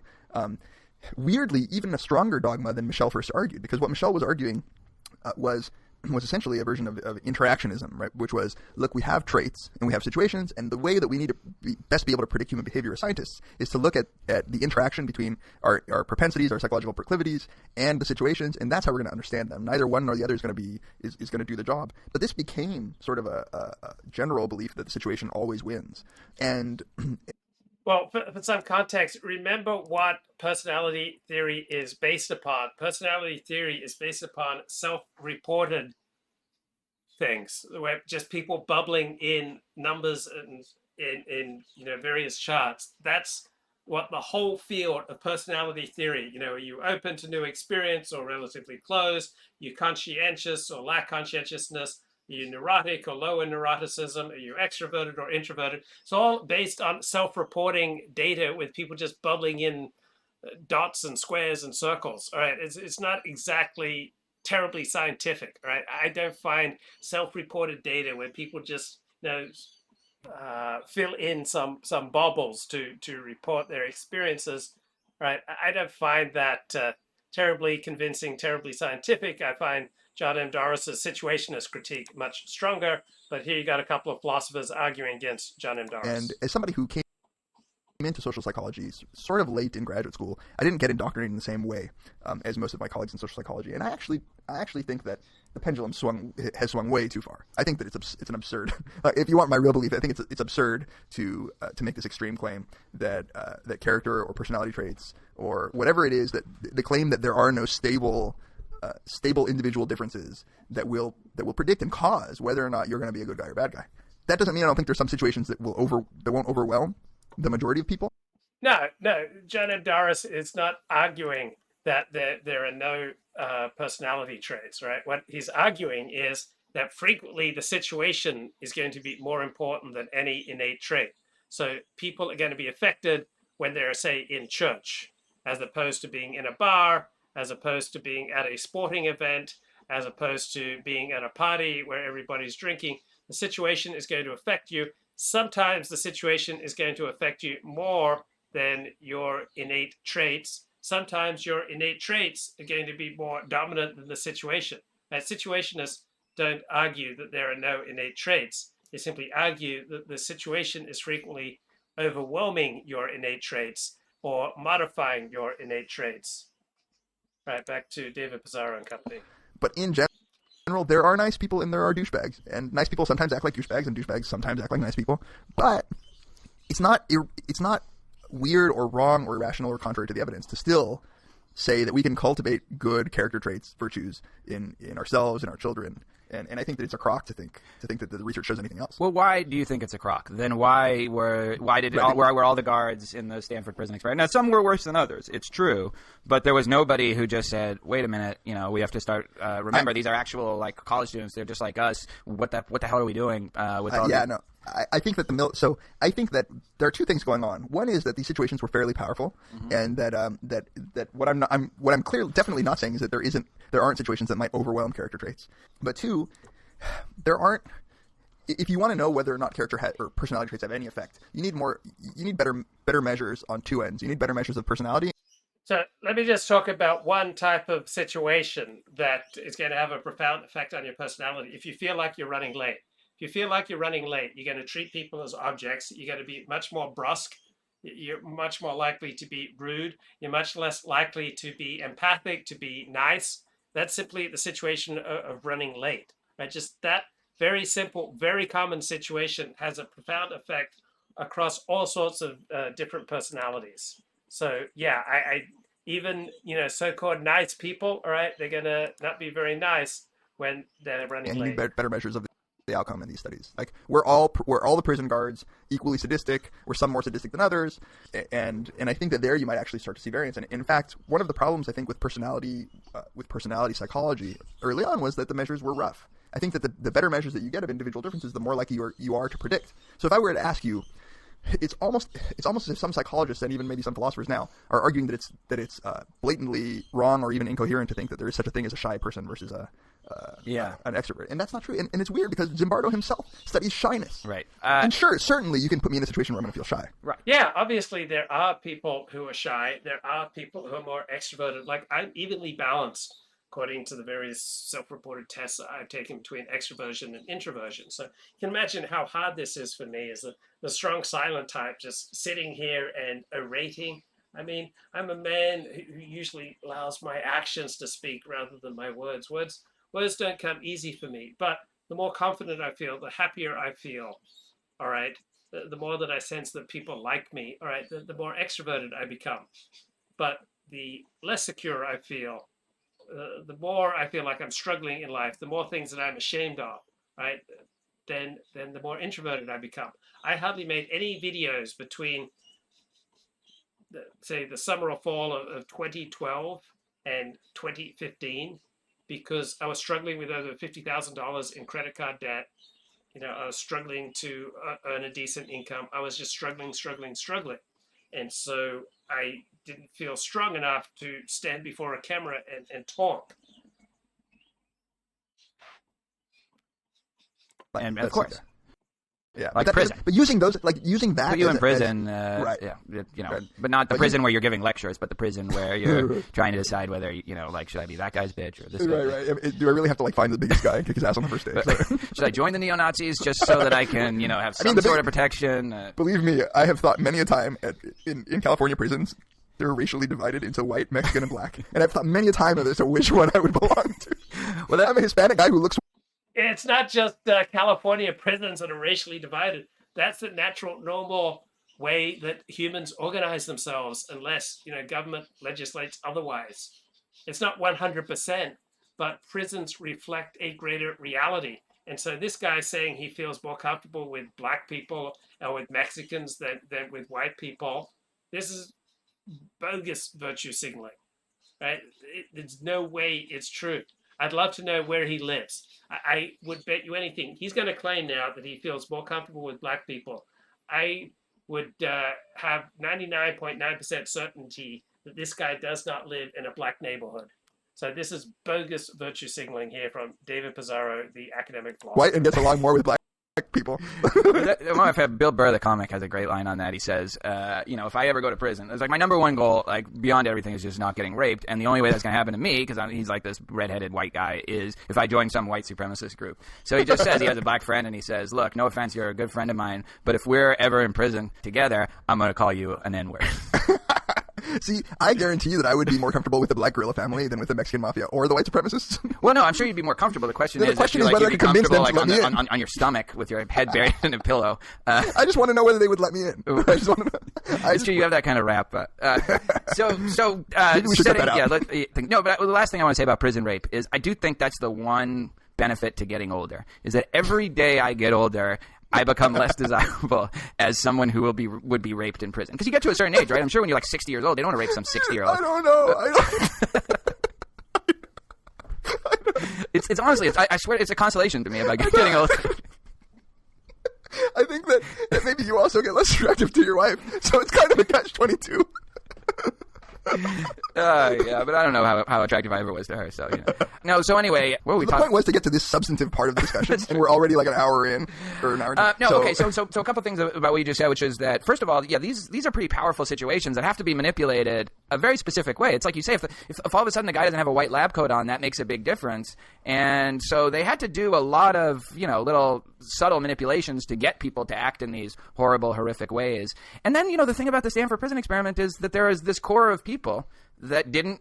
I'm sorry, not Stanford prison, but Milgram experiment. See, there is this core of people that didn't shock the people. They just walked out and said, I'm not doing it. And if you look at virtue and, being a virtuous person, not as something that's common, but as something that's rare and as something that you have to work at, and that's something, then that's almost consistent with those results.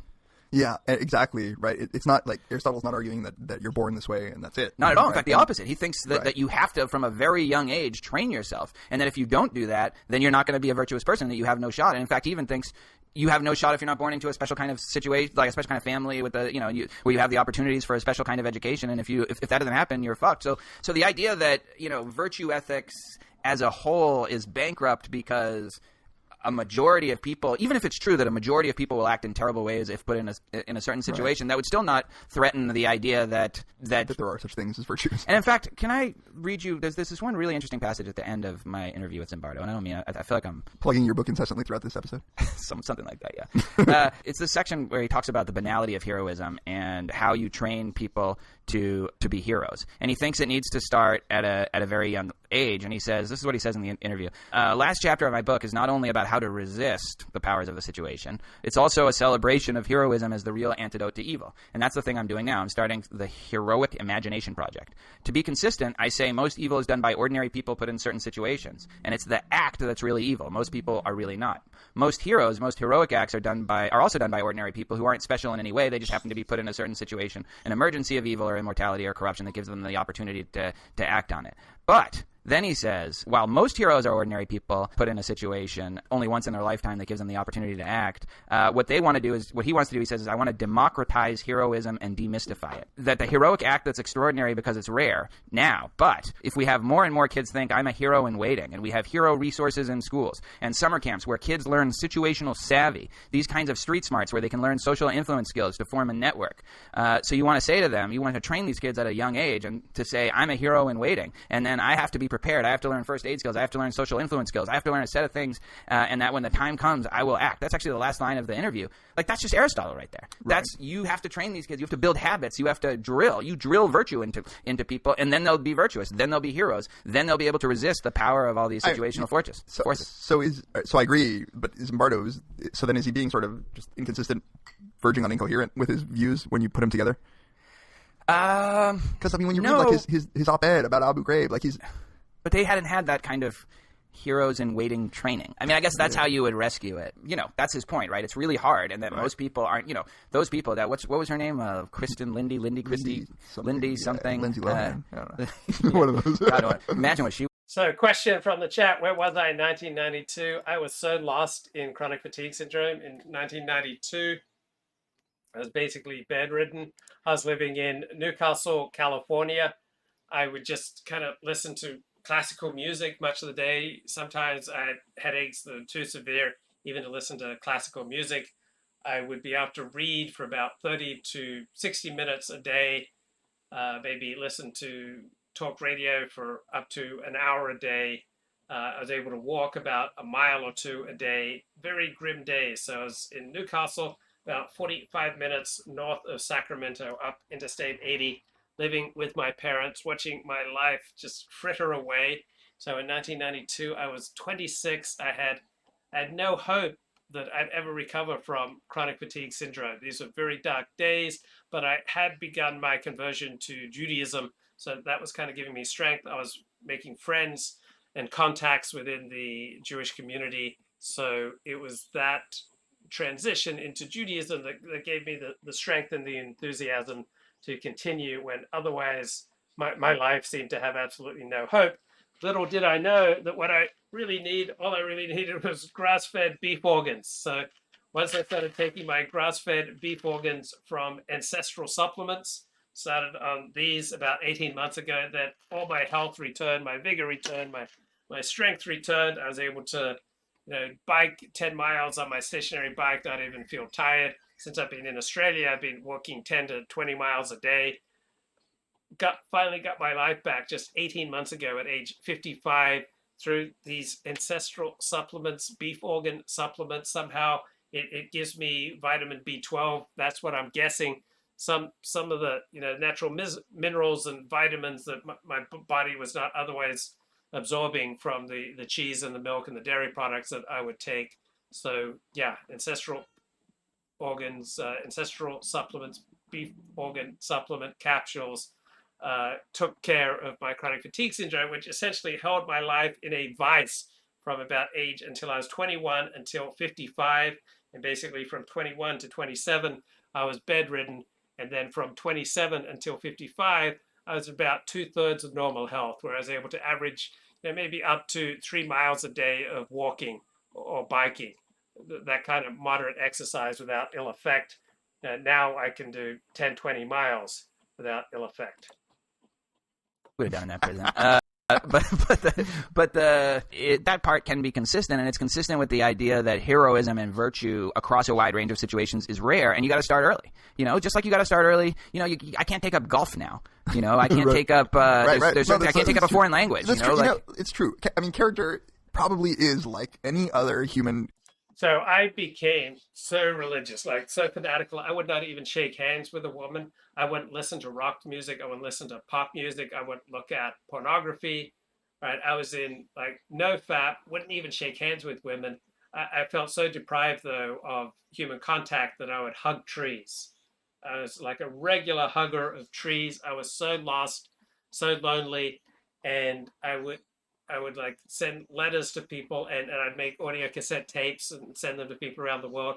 One thing I started doing in 1992 that turned my life around is I started answering singles ads and placing singles ads. And that brought, a plethora of women into my life. And I started shaking hands with women. I started hugging women. I started kissing women. I started undressing women. I started fornicating with women, even in my most extreme forms of exhaustion. I was still able to have sex like 3 times a day. So that was all very sinful. I fell off my moral perch. I started gossiping again, and then I started watching sports again. Right. So from 1989 to 1993, I was very righteous. Stop the masturbation, stop the pornography, stop the gossiping, stop looking at sports, stop listening to popular music. Just only classical music, religious music. I was just all about God. Wouldn't shake hands with women. I was just gung-ho in my conversion to Judaism. I was just like seeking God, connecting to God, praying to God, studying Torah. I let my beard grow long. And then I started meeting women, started fornicating with women, and that led to, the occasional use of pornography. And then I started watching sports because the Dallas Cowboys came back. Dallas Cowboys won the Super Bowl in the 1993 season. So I started following sports again, started listening to popular music again, started banging again. Then met a woman who got me on a medication, Nardil, which helped me move from being bedridden to at least two-thirds of a normal life. I moved to Orlando, Florida to live with her. So that was in the summer of 1993. I started resuming a normal life, in December of 1993. So I was dating in Florida. I was very socially adventurous with the ladies. I remember walking at Flagler College in Central Florida. I was just walking down the path, and this blonde woman was walking towards me, and I started chatting her up and get her number, and we started, dating. And so I was, very social, moved to Los Angeles, and very social with the ladies in my first year, dated a lot of women, but, still dealing with, crushing chronic fatigue syndrome. So that living out of my car for about 8 months during my early years in Los Angeles. So a lot of, extremely exciting times. I mean, what's more exciting than, orgasms with, brand new women that you're taking to bed? Sometimes, I was taking them to the back of my Datsun station wagon, all sorts of, places, I was visiting in LA, very exciting times, but then a lot of crushing lows. One woman paid for me to fly to New York to stay with her. She was an heiress. I stayed with her for 3 weeks. Then she cut things off. She said her therapist and her friend said I was just using her, which was accurate. So a lot of women had the sense that I was just using them. So I was not a very nice person. I was very sexually compulsive. And my life was just swinging from highs to lows. I was exploring every form of Judaism, Orthodox Reform, Reconstructionist, Conservative Judaism, going to all these different singles events, like dating so many different women. Just a frantic life of just, huge ups and downs, just trying to make my way in the big city. Eventually trying, build a career as an actor and a model, and going on auditions and getting signed by an agent, getting, promises, we're going to book you on a modeling gig to Japan. I got at least one or two callbacks. I got, roles in movies that never sold with, the payment was to come later. So at least I was back in the normal world to at least, 2/3 of a degree. So those are the years like 1994 to 1996. And then finally 1997, I began blogging. Individual difference, right? Like, I cannot dunk a basketball no matter how hard I try. But, I can make free throws. You can work on that. I can work on that. Right. No, exactly right. There's going to be a range of heroism that you're capable of. But this is what we do with children, right? We try to train them. We try to. But let me ask you a question where I think he is maybe being inconsistent or incoherent. So he was an expert witness for one of the Abu Ghraib guards, and essentially saying, "Look, I ran this experiment, and this is what happens." And then he says, "Well, so they're not morally responsible for what they did. It's a rotten barrel. It's not. He's not. Rumsfeld had this thing about it's a bunch of bad apples, and he says, no, it's not a bad apple. It's a rotten barrel, right. Which is the metaphor for the situation. And then, but he just tears into Condoleezza Rice and Rumsfeld and Cheney and Bush, and I ask him, well, can't you kind of see them also as a victim of their situation? No, because they created the situation. I was like, well, I know they created that situation, right. But who the hell knows what it's like to run a country after liberal paradox, right? I mean, it's just this could be a whole other episode, Tim. But I think that it becomes obvious, right?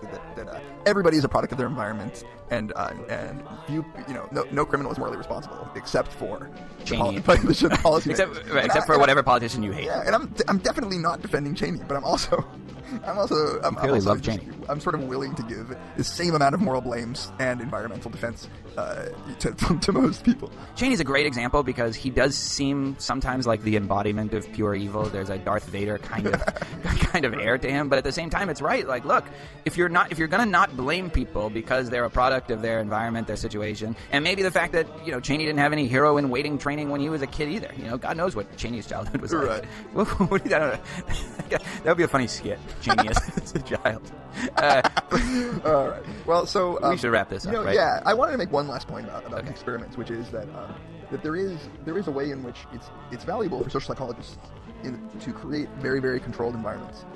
But one of the things, and usually you do this so that you can make some sort of causal claim. You can say, look, I just manipulated the lab code or the physical distance or whatever. One of the things that is missing from, for instance, the Milgram experiment, is the possibility that there would be another social influence in the other direction. And this actually is way more likely to happen in real life, where if you're in a situation where something is really, it's really going downhill, and you have just one other person, we know this from the Ash experiments, you just have one other person in the room who's willing to disagree, then all of a sudden you get a huge change. And interesting, yeah, and you can say that this is also the power of the situation, but what that means, it really does mean something. That maybe those people who have some proclivities toward feeling extra guilt or sympathy or empathy toward the people who they're victimizing would actually be way more likely it would be way more likely that character trait comes out if they have one other person, and this makes sense, right? I mean, they realize it opens the door for them to disagree in a way that they didn't realize. So as much as I'm a huge fan of these studies, and I am a social psychologist myself, and usually we've always had to argue in favor of the power of the situation. This is a case now where I think we're having to backtrack a little bit, because I think that the strong conclusion just isn't the right one. And I think The Partially Examined Life relies on your support. To find out how to help in ways that are cheap or set up something. On a run here with Robert Wright coming on, and then Dr. Drew. What we're going to talk about here hooks up with a lot of philosophy. In fact, I taught the Stanley. The scientific literacy of psychologists gets criticized quite often as well, so I feel your pain. So we could have a whole series on just things that philosophy students should know from science and from psychology in particular, but the ones that I knew about already, this Milgram one, it was easy enough to get a group of similar articles and focus our topic specifically on, do people that we wouldn't suspect to become aggressive get that way in certain situations? And the one that you added to our syllabus here is John Dorsey's Person, Situation, and Virtue Ethics, which was great to have a more current article that was a little more explicitly philosophically inclined, in that he talks about Aristotelian virtue ethics, and then this whole literature apparently of psychologists who take virtue ethics seriously and make psychological theories based on that. So I didn't know anything about that literature, so that was an interesting crossover. Yeah, so the question here is, to what extent is our behavior, including the degree to which it's ethical behavior or not, dependent on our character, and to what extent is it dependent on the situations we find ourselves in? A corollary to that question is just the interpretation of character as being the appropriate metric for how to talk about our personalities or who we are as people. And part of that might be just, what do we mean when we talk about character at all? Yeah, so like the most general description of someone's character might just be whether they're a good or a bad person. That's sort of one of the sorts of judgments we're used to making all the time, but we can also get more specific on the Aristotelian route and talk about courage. Well, I can give you an example of a situation that is going to be more powerful than someone's moral character. Most men, all right? Most men, you give them the opportunity to have sex with a young, attractive woman and give them, any hope of being able to get away with it, they will be willing to throw off everything. They'll be willing to risk their marriage, right? They'll be willing to risk, their reputation. They'll be willing to risk their job, their, elite status, all right? Men will, generally speaking, throw away everything for the opportunity to have sex with a young, attractive woman, no matter their moral character, no matter if they're a rabbi, a priest, a minister, a plumber, a cricket player, an actor, right? So if you want to stay faithful to your wife, the most important thing you can do is not like build your moral character, but stay out of situations where you're going to be, much more likely to transgress whichever, moral boundaries that you want to hold by. If you want to stay faithful, then avoid situations where it will be easy to be unfaithful. And one, commanding fact of this is that virtually no man who has a job where he has frequent access to young, attractive women, such as a modeling agency or in Hollywood, is able to stay faithful. It just virtually never happens. Not only are they unable to stay faithful, they're almost always unable to preserve a marriage. So how many people in Hollywood, how many people in the modeling industry, fashion industry, where the bloke has power and access to young, attractive women, virtually none of them are able to stay faithful. So the situation of, having access to young, attractive women and having, a powerful situation so that they're powerful position so that they're attracted to you, virtually no man, no matter his moral character, is able to stay chaste in those situations. So one of many examples where the situation is much more powerful than the individual's moral character. And other sorts of virtues. But part of that also would be when we say like something, they're a good or bad person, we're saying that is the description of their character. Their character lines up as good or bad. And that says something about who they are in their being or their essence. And that also has two implications. One is that's the way they are, and that will endure over time. And it will also show up, manifest itself in particular ways in their behavior and the kinds of judgments they make and the way they interact with other people and interact in situations. So that you can predict something about how they will behave, how they will be, based upon that understanding of their character. Right, and I think that those 2 points really are the important ones to highlight the stability of character, that is the stability of action, or the dispositions that lead to action over time, and the underlying sort of, maybe essential isn't necessarily the right word, but it's caused by something deeper, and that is what's giving it its stability over time. Do you have some introductory words for us? Yeah, so I'm glad that we started with these two sort of staples of the social. Okay, so David Pizarro is an academic philosopher, and he wrote a paper here, The Person-Centered Approach to Moral Judgment. He says there's a growing body of evidence that individuals are fundamentally motivated to evaluate others on a moral dimension. People quickly and easily attribute morally good or bad traits to others. They often do so early in interaction with limited information. So Pizarro and company argue that current act-based theories of moral psychology provide an incomplete account of moral judgment. So individuals are not asking so much, is this act right or wrong? Rather, they're asking themselves, is this person good or bad? Which is incredibly naive, because most of your friends, all right, you're only going to see them in certain segments of life. So in these domains, are they good or bad, right? That's really the information that, or the information you're going to get. So these academic philosophers argue that A, individuals are motivated to assess the character of others, not just the rightness or wrongness of an act. True, but you're only going to be seeing the character of others in a particular domain, generally speaking. Some acts are perceived as more informative of an individual's moral character than others, therefore weigh heavily in moral judgments. Moral evaluations of acts and character can diverge, resulting in act-person dissociation. Judgments of moral character can infuse a host of other judgments that are central to moral evaluation, judgments of intention, agency, and blame. A number of recent empirical findings demonstrate apparent inconsistencies in moral judgment. May be better interpreted as reasonable for an individual motivated to assess the character of an agent rather than as simple errors of moral judgment. So it says evaluating others on the dimensions of trustworthiness and warmth, something that individuals do almost immediately. We seek information about the moral traits of others through the exchange of social gossip by looking for emotional signals, patterns of behavior that may indicate the presence of positive or negative underlying traits. Cues that a person possesses a stable set of traits regarding personal integrity, such as trustworthiness, fair treatment of others, are of value because they suggest a person can be relied on to act cooperatively in the future. A lack of trustworthiness suggests that a person will defect in joint endeavors when it suits his interests. Unfair treatment suggests he will not divide resources equitably. Sorts of emotional reactions that seem to indicate care and concern, such as empathy, may be seen as valuable indicators that a person is genuinely motivated towards pro-social action and would feel constrained against harming others. So there is support that these empathic traits serve as reliable indicators of future behavior. The deficits in empathy are a hallmark of antisocial tendencies, and that we should avoid such individuals. Right. So corporate executive who spends money on frivolous perks, right? This is widely understood as, indicating a really bad person. I would be highly skeptical about the predictive or explanatory power of that. There are acts that don't cause any harm but are used as diagnostic, such as if someone says the N-word, even if they just say it under their breath, no one else sees it or hears it. Supposedly, this indicates a very bad person. I don't buy that. An individual possesses poor moral judgment if he actively takes pleasure in the suffering of others. That shows a really bad person. Right? Human beings, according to this person-centered account of moral judgment, human beings are intuitive virtue theorists who view acts as signals of underlying moral traits such as integrity and empathy. Relatively harmless actions can be seen as high in informational value regarding character if they're seen to be doing anything racist, according to these academic philosophers.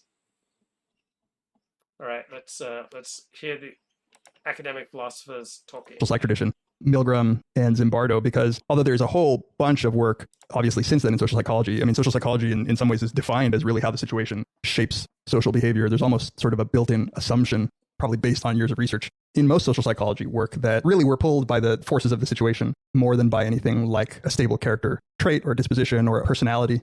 And I think that these two papers make the point clearly in a way that the rest of social psychology on this topic is almost a footnote to these two papers because they were so strong and so influential. And I'm sure. Okay, let's listen to Laura Ingraham here. He is just the rhetoric that we've used, the thoughts and prayers that you just referred to. It has done nothing to stop the epidemic of gun violence. Oh, liberal high school administrators, let's not forget about them. They felt threatened by public displays of religion for decades now.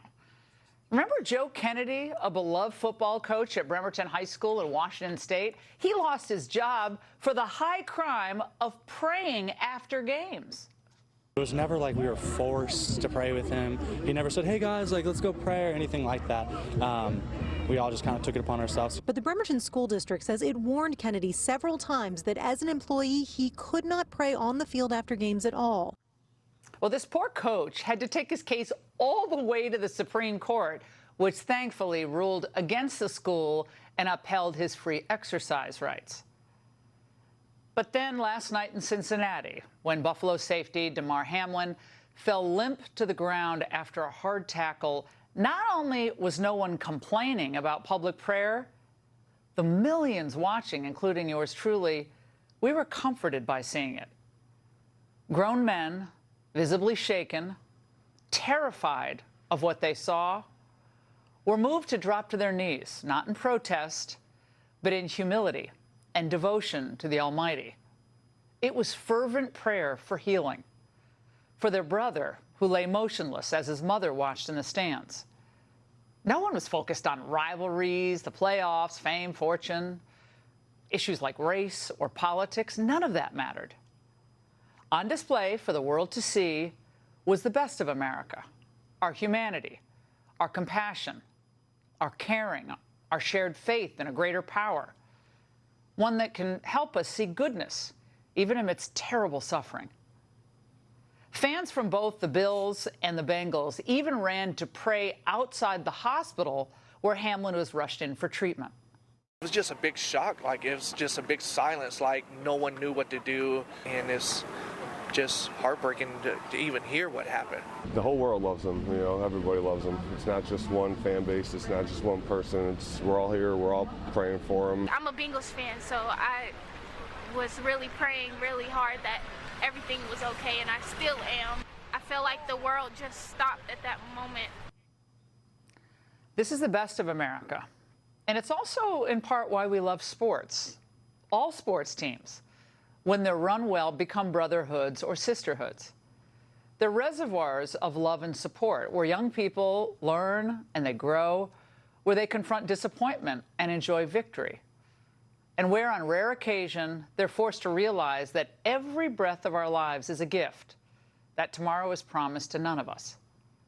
Of course, it's easy, though, to lose sight of your priorities. We all can do that with money and fame. But in interviews, Damar Hamlin seemed wise beyond his years. I'm big on my family unit.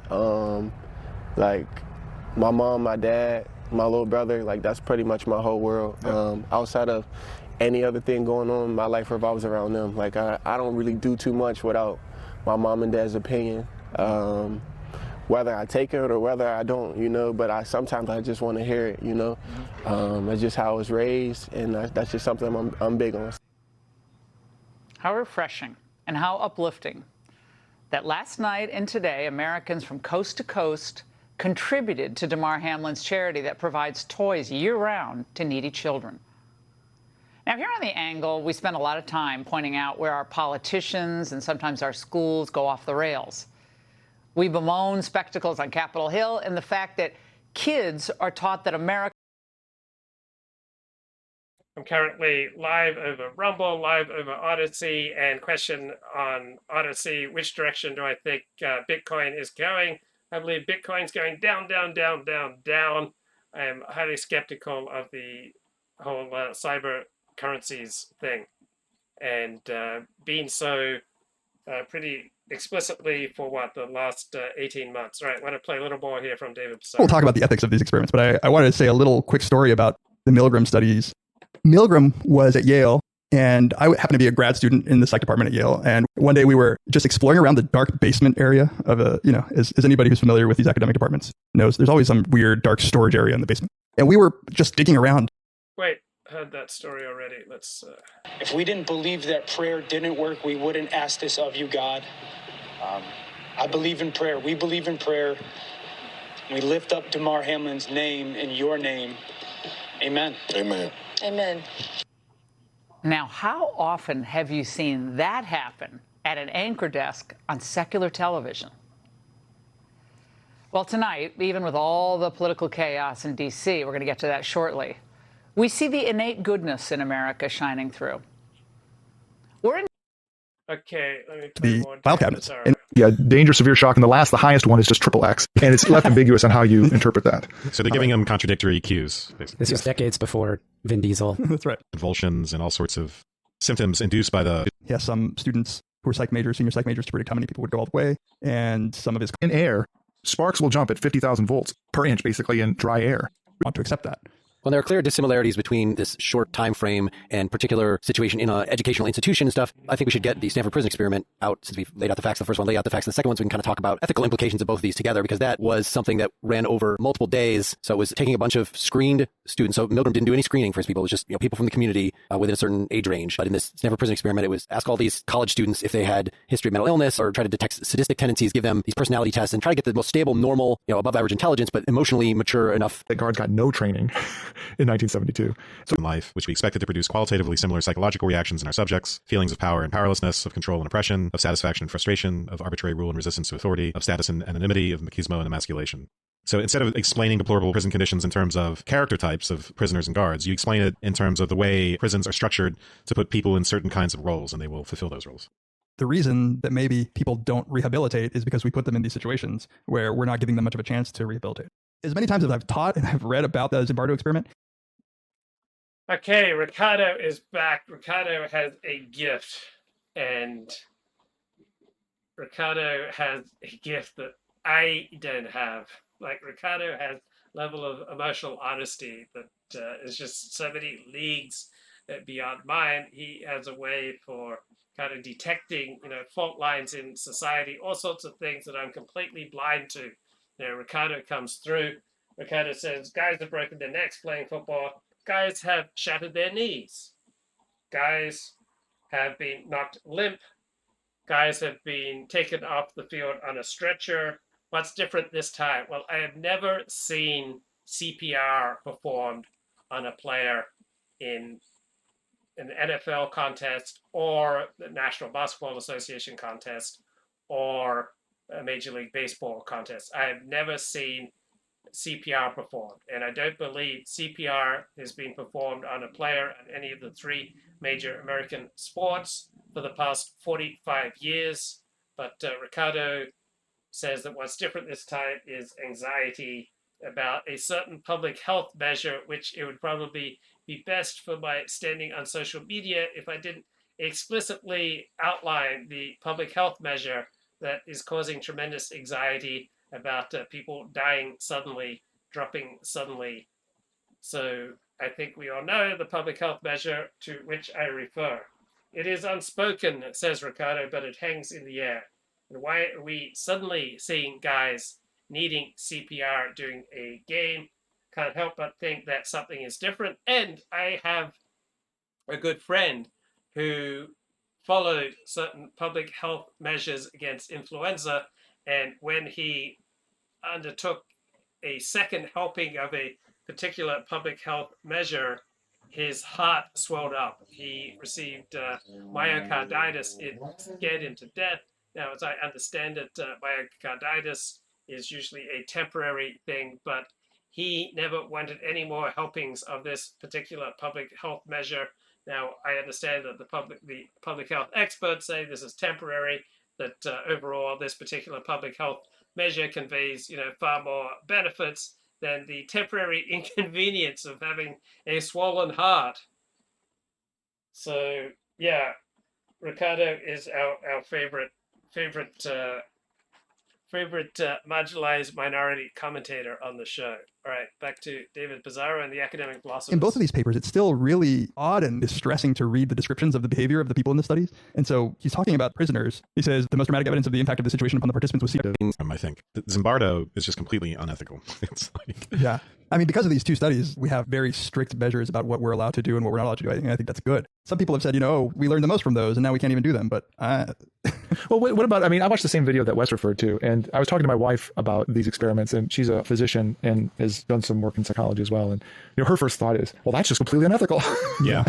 And I was just trying to get my head around it, especially for the Milgram one. And then I watched the BBC thing, and this was made, just a couple years ago or something, right? 2009.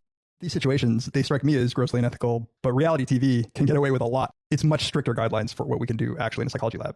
Yeah, I guess Survivor is a kind of version of this psychological experiment, right? Right. Without the ethical guidelines, there's just money at the end. Right. But yeah, because of Milgram, the minute somebody says, I don't want to be in this experiment anymore, we have to let them go. Like the first time they say it, or else it's a gross violation of the human subjects protocol. I mean, I don't think Milgram is any more unethical than, like, say, high school. Right. At least for me. And Ricardo absolutely bringing it in the chat. He says this thing is going on right now where everyone is saying, now is not the time to talk about that thing. Everyone knows what everyone is worried about, but hey, we can't talk about what everyone's worried about because, come on, there's no peer-reviewed academic, scientific, public health consensus that there's any connection between people dying suddenly and certain public health measures, and I don't believe there is a connection. So I am all on board with public health measures, but I also live in reality. I welcome a more robust dialogue than is currently allowed on many forms of social media. So in this case, I side with the experts. In some cases, I side with the dissidents, but I may be totally wrong. I would prefer a more robust discussion. I wish there wasn't such extreme censorship about talking about certain things that people really want to talk about. Why is suddenly all these younger people dying suddenly? Now, I don't know if there is a statistically valid sample that we do have more young people dying suddenly, and I don't believe it's connected to public health measures. I wish we could discuss these things more openly.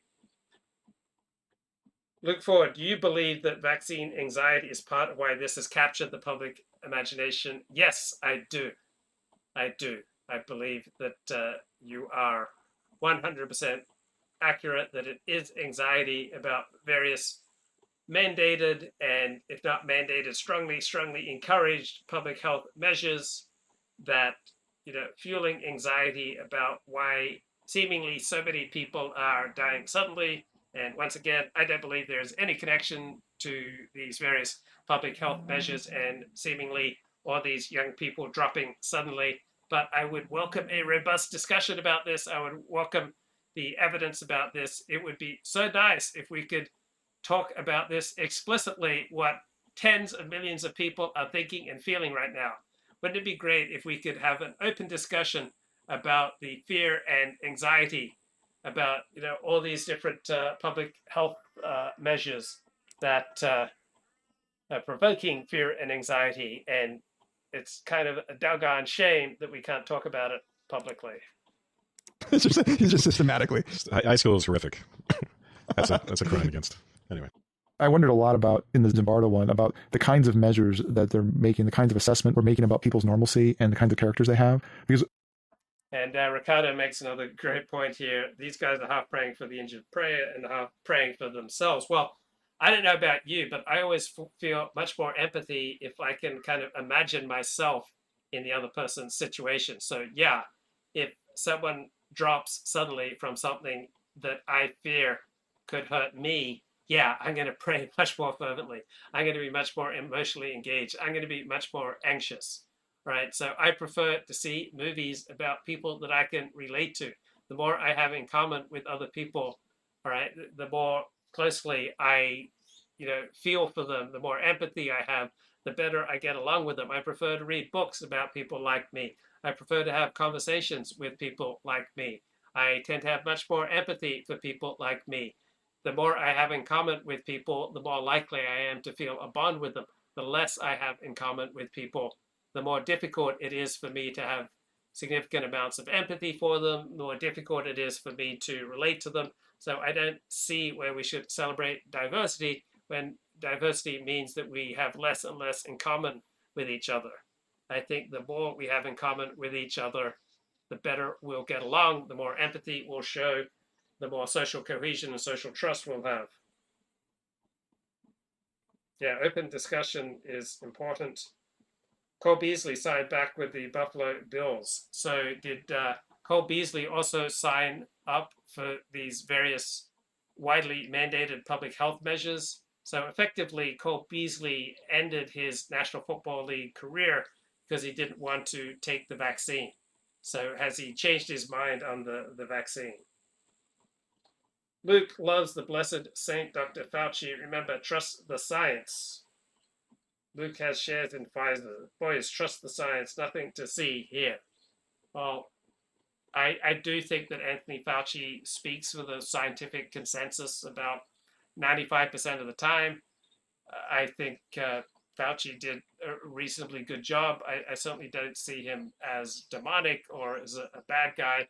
I see him, as a flawed public servant who did more good than harm.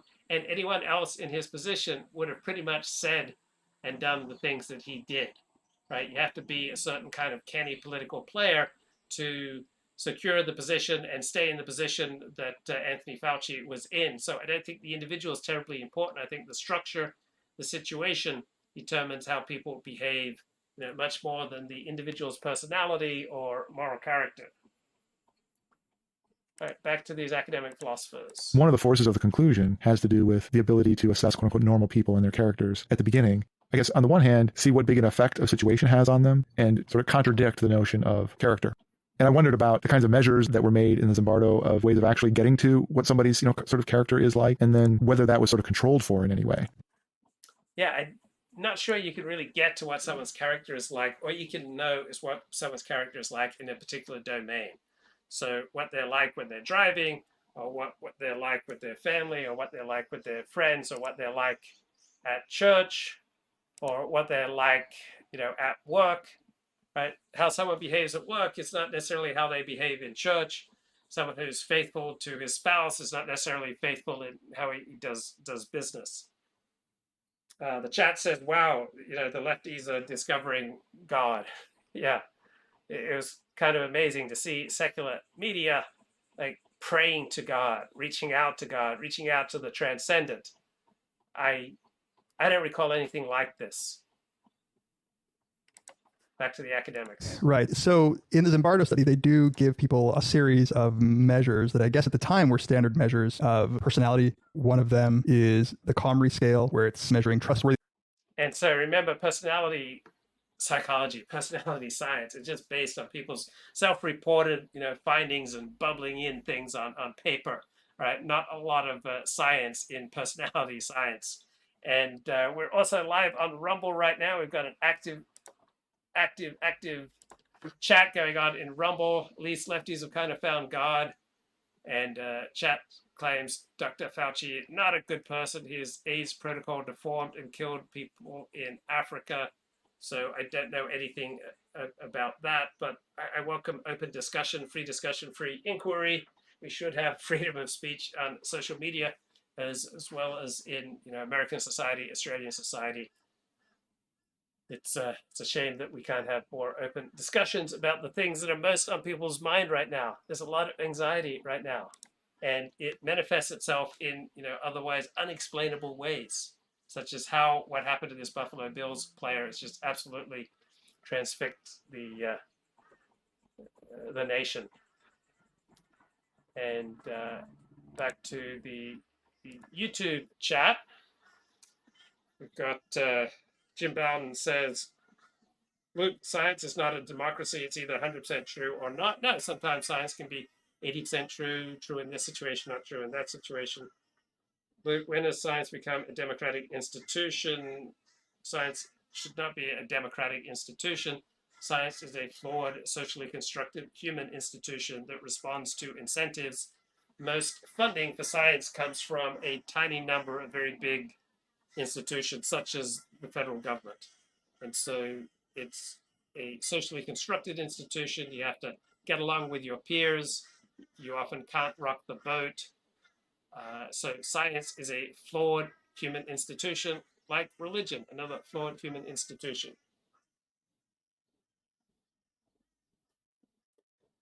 Ricardo says that Anderson Cooper is ready to swear off certain sins if God saves him from a heart attack. There's no such thing as a conflict of interest. Government-enforced subscription-based models of medicine are the healthiest. Okay, now we'll keep an eye on the chat here and play academic philosophers, meanwhile. Orderliness, conformity, activity, stability, extroversion, masculinity. And a lot is made of there being no difference. So there's a lot talked about. There's no difference between this and the population scores. These people weren't any different from the normal population. And the prisoners and guards weren't any different from each other. I'm not familiar with this particular personality scale, but it is sort of in that same family of personality scales that we would use nowadays, something like extroversion and trustworthiness. These are self-report scales about your own personality traits. It's a small subject. It's not a lot of people, so that when he compares prisoners and guards and says there's no significant difference between the two, there's never enough power, statistical power, to make any conclusions about that, right? So it is currently 6:23 p.m. in Tenham Sands, Queensland, Australia. I'm in Whoop Whoop, outback Australia here, and it's going to get dark in about 20 minutes. And at 4 a.m., the birds will start singing. So I'm typically getting up about 4 a.m. Right now, you've got the crows singing in the background, but they really get going after sunset. For the first hour after sunset, they become really loud, and then the birds start singing about 4 a.m. Good times here in Tenham Sands for just a few more days, then head back to Sydney till the end of January when I return to the United States. So it's currently 6:24 p.m. Tenham Sands, Whoop Whoop, Australia, meaning Outback Australia. It is currently January 24, 2023 here down under. He couldn't find something if there really was. I mean, the numbers are written out to the hundredths place. Yeah. And I sort of read it the way you did, which is that average on that number, good to plus or minus 10, plus or minus 20, in which case there's no difference between any of them. There's no resolution at all. Every once in a while, they get a significant finding here. But one of the criticisms that has been raised about this Zimbardo study is that even though people were randomly assigned to prisoner and guard, these were all people who were responding to an ad about being in an experiment about prison. And so people have said, well, you didn't have the right measure, but the sorts of people who... Exactly. And he uses the phrase prison life. Exactly, yeah. That's something that you would want to avoid, right? And we're all like 18 to 20-year-old white males probably from... Yeah, with the exception of one Oriental, as it says. So I have a feeling that if you wanted to show people being mean to each other within a day or two, you would kind of pick these people. So one thing that makes you want to do experiments like this, even if you constructed them better, is you want to try to have controls to understand people's reactions to situations and understand those effects and construct a good experiment. The other way to do it is sort of through observational techniques in which you control for those things post hoc. And has anybody sort of tried to call that out of epidemiological data, contrasting it directly with the Zimbardo experiment that you know of? I don't know whether anybody's done anything like this. It's hard because Zimbardo's main point is that this can happen to anybody.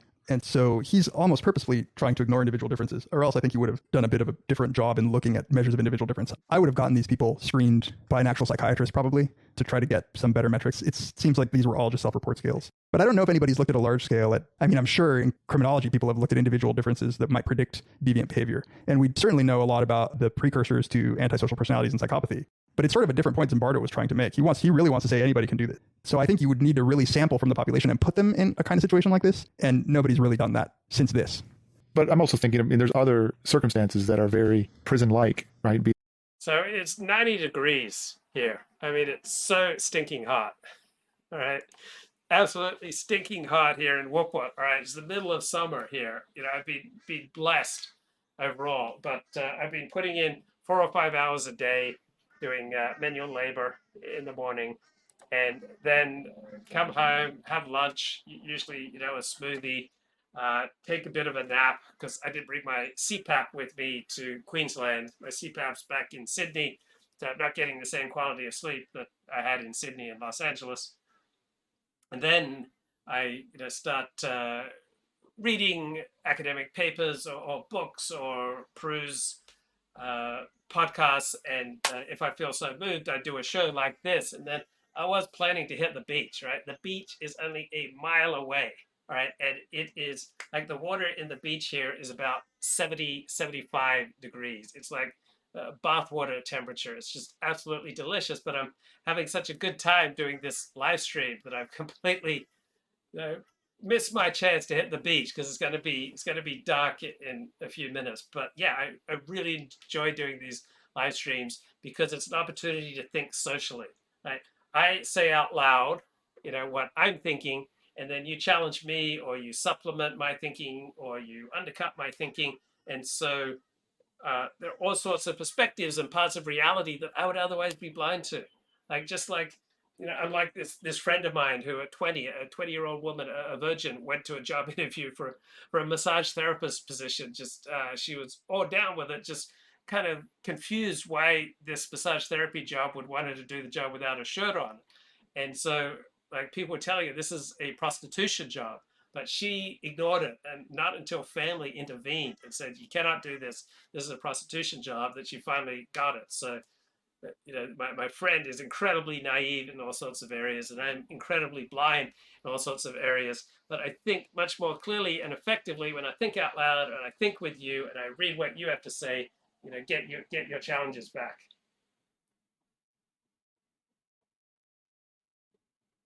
Yeah, there are some of my mates here say there are only 2 states that I want to be in, drunk and Queensland. I don't drink, but Queensland's pretty good, mate. Than boarding schools or high school, and they may not have the same kinds of confinement, but you still have this effective social situation and interaction that people have on each other. Yeah, what has come close to that are the sort of famous intergroup experiments. In one sort of famous paper it's called the Robbers Cave experiment, they got boys who were at camp and assigned them to be in different groups and had them compete with each other and sort of measured the intergroup aggression. Lord of the Flies. It was very much Lord of the Flies. And then they actually went out of their way to try to undo some of that intergroup hostility by giving them common goals to achieve. And they showed that the intergroup aggressive behavior went down when they had a common. So in one case, they had their bus got a flat tire and they all had to work together to fix it. Right. So you have had stuff like that. You know what's another thing that brings diverse people who otherwise have nothing in common together? You know what brings people who are frequently at odds together? Religion.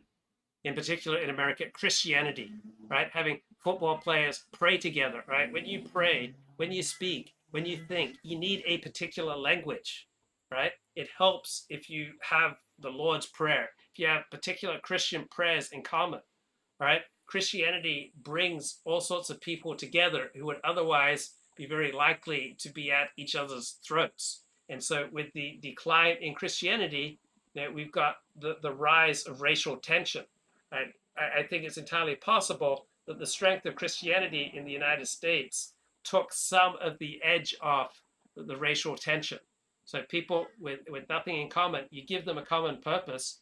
Yeah, you give them a common religion, a common religious vocabulary, common religious teachings, right? That brings people together, right?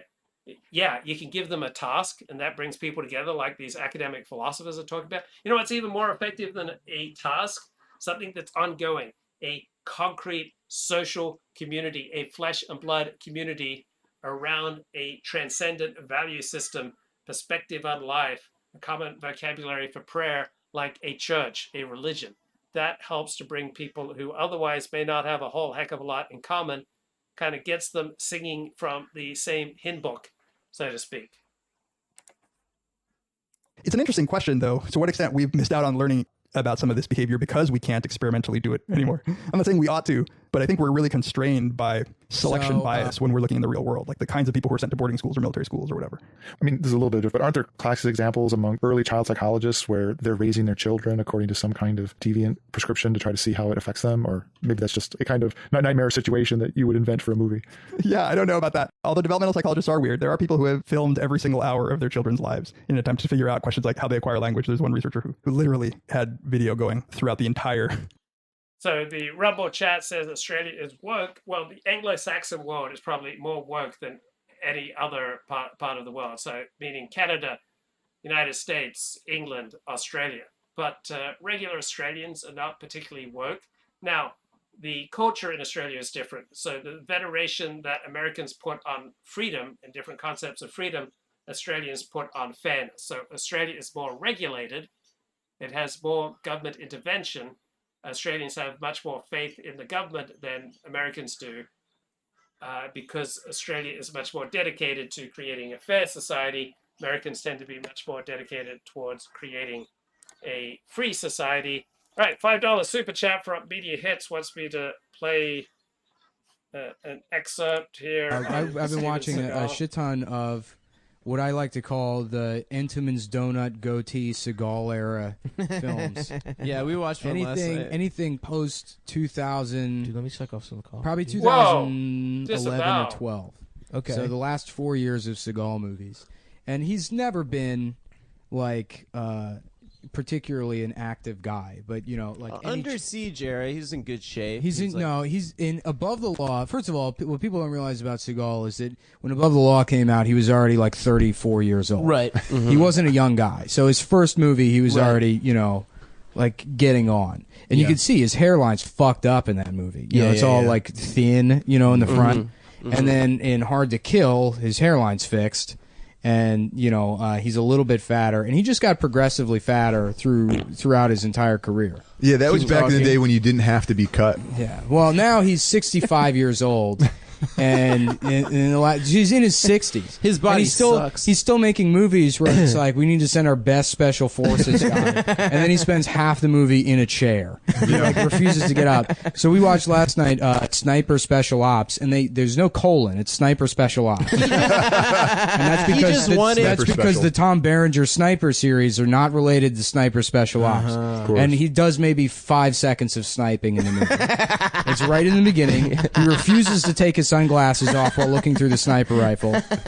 So he's wearing these dumb fucking like snowboarding sunglasses while like looking down this rifle. And then when they show the enemies in the reticle, they're like 5 feet away. They're taking up the entire scope.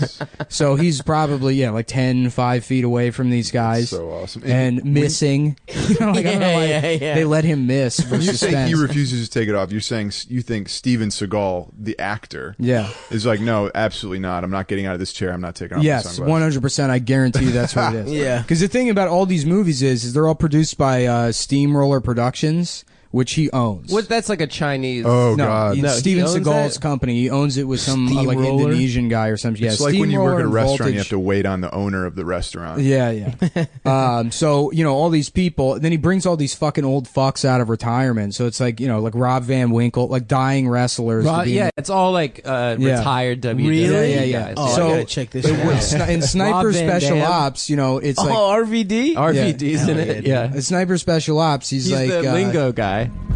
Overwatch. 2 is at Charlie. Anything in my area? I love it. He's playing like you know, they're part of like this like special ops team, and they're all like in the minimum age is 51 years old. And they're in like Afghanistan somewhere. Of course. And then they show their commander, who's a major, and because it He's wouldn't a make colonel. sense. Yeah, he's a colonel. And it wouldn't make sense if he was like, you know, Young. their age. So they have like an 87-year-old man. In army clothes. Yes, Really? this fucking decrepit old man in an army uniform, and he's like, "Well, I don't know if we can get up that mountain by sunrise. I had a divining rod tells me there's gold in them hills, you know." And it just doesn't make any sense. Yeah. It's so. I mean, Seagal is like he literally puts such minimum effort into the action. Like the way he fires the gun is like I can't even describe it. He Like just sort of for the lazily, podcast. like, yeah. He's just like limp wristedly fire the gun, like not even looking where he's shooting. No, there's so one good. scene in Sniper Special Ops where he's working some radio and he's just sort of lazily pointing the gun at the window next to him in case anyone comes, because it's understood that he never really has to aim the gun. Oh yeah, his partner also gets shot and he needs to drag him away. And it's clear that he's like connected to like some sort of wire. Yeah, and like you see him Steve- pulling the guy, Steve but Seagal's he's just like touching, literally 'cause there's he's no just tension touching in his shoulder. clothes. Yeah, and then the fucking body moves across the ground as Seagal is touching. I'm so really jealous. I literally almost peed my pants. Yeah, I haven't. Anything post 2012 is like this. Sergeant Chandler, Yes, ma'am. are you really as good as they all say you are? Every once in a while. And he's got one of those. Oh, like, and he talks like a black person now. Yeah, well, that started with Glimmerman and it's progressed where now he talks like a slave. Thanks for not leaving me behind. Don't mention it, brother. He's like he's a jazz man now. Oh hell, you know these motherfuckers don't have patience. He's for Prop Joe. He talks like Prop Joe. Yeah. I got a proposition for you. What's wrong with you, man? You're slipping. But you can't check your 6. Robert? Just like old times, huh? Me saving your life and your hooker girl flying up into the wind. Well, I already told these motherfuckers if they want Ain't my business. They're gonna have to come around here, cut me off a little some of that. It's so maybe fucking good. we'll maybe do a little mission here in a minute. He should play a black guy. God forbid, God forbid. That's Clangers TV on Steven Seagal. All right, let's get something highbrow. He's a Harvard professor talking, Joyce Benenson, professor of evolutionary theory. How do women compete for partners? Just the same with finding a mate or finding any food. If you can not engage in a contest, it's much better. It's much safer. So females will be more likely to do that. That's scramble competition. It's my example. It's called scramble competition, but it's my example of solitary competition, which is still competition. It's much harder to notice because it's not purposefully conspicuous. It's purposefully not conspicuous. And then you show up for the prom and you look better than everyone. Yes. Is this the same dynamic that is causing girls to outperform in school, that in academia you are an individual, you are competing with the group, but it's not directly. It's you versus this sort of just miscellaneous blob of the grade distribution? Yeah, my sense with academia is, number one, girls like it more, and they always have, and they've always outperformed. Yeah, because girls are more aware of social cues. They are much more willing to color within the lines, right? Boys are more rambunctious. They're much more likely to challenge authority.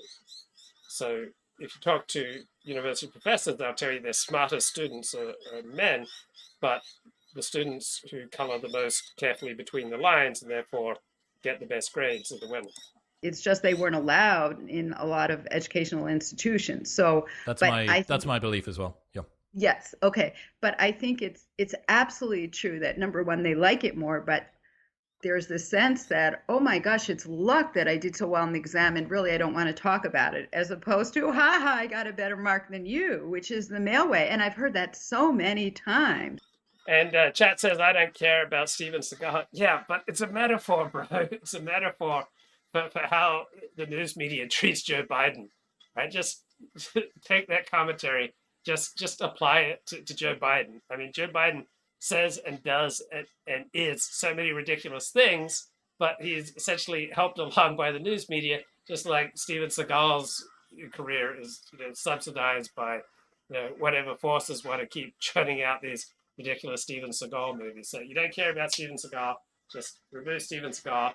Think Joe Biden, or think the media's favorite topics. Think woke culture. What woke means is that certain groups are considered sacred and therefore immune from criticism. Women, gays, transgender, blacks, Jews. Right? You have all these sacred, supposedly marginalized communities. The woke approach is that you can't criticize these groups. They're absolutely sacred. Now, we all hold things sacred. The Christian holds Christ sacred. The Orthodox Jew holds Torah sacred. All right. The secular humanist, holds the secular humanist approach sacred. The woke hold, marginalized communities are absolutely sacred. And so they treat them with the same kid gloves that Steven Seagal manages to treat his pathetic acting. But you gotta think about the metaphorical wisdom in that Cumtown episode on Steven Seagal. Where a boy or a young man will say, boy, I just killed you on this exam. And then it makes it public and it makes it a contest, versus the girls and the young women, they really want to do well, particularly now where it leads to university and a higher paying job. It's very important, but it needs to be done subtly. Why? Why does it need to be done subtly? What's the dynamic that's driving this desire? At the school do amazing accomplishments, and the school doesn't celebrate them to the level that these kids deserve. And as such, these kids are thinking that their accomplishments don't mean anything. But it does mean a whole lot. Graduating in the top 3% of your class in terms of PSAT scores is a huge honor, and we should be celebrating the kids for that, not trying to hide that information from them. We had heard over the last couple of years, since the George Floyd tragedy, that you know, the concern about making other people feel bad because they're not in high honors, or they're not in honors, or they didn't get an AP designation, or they didn't do well on an exam even. What does that do to objective standards in the United States?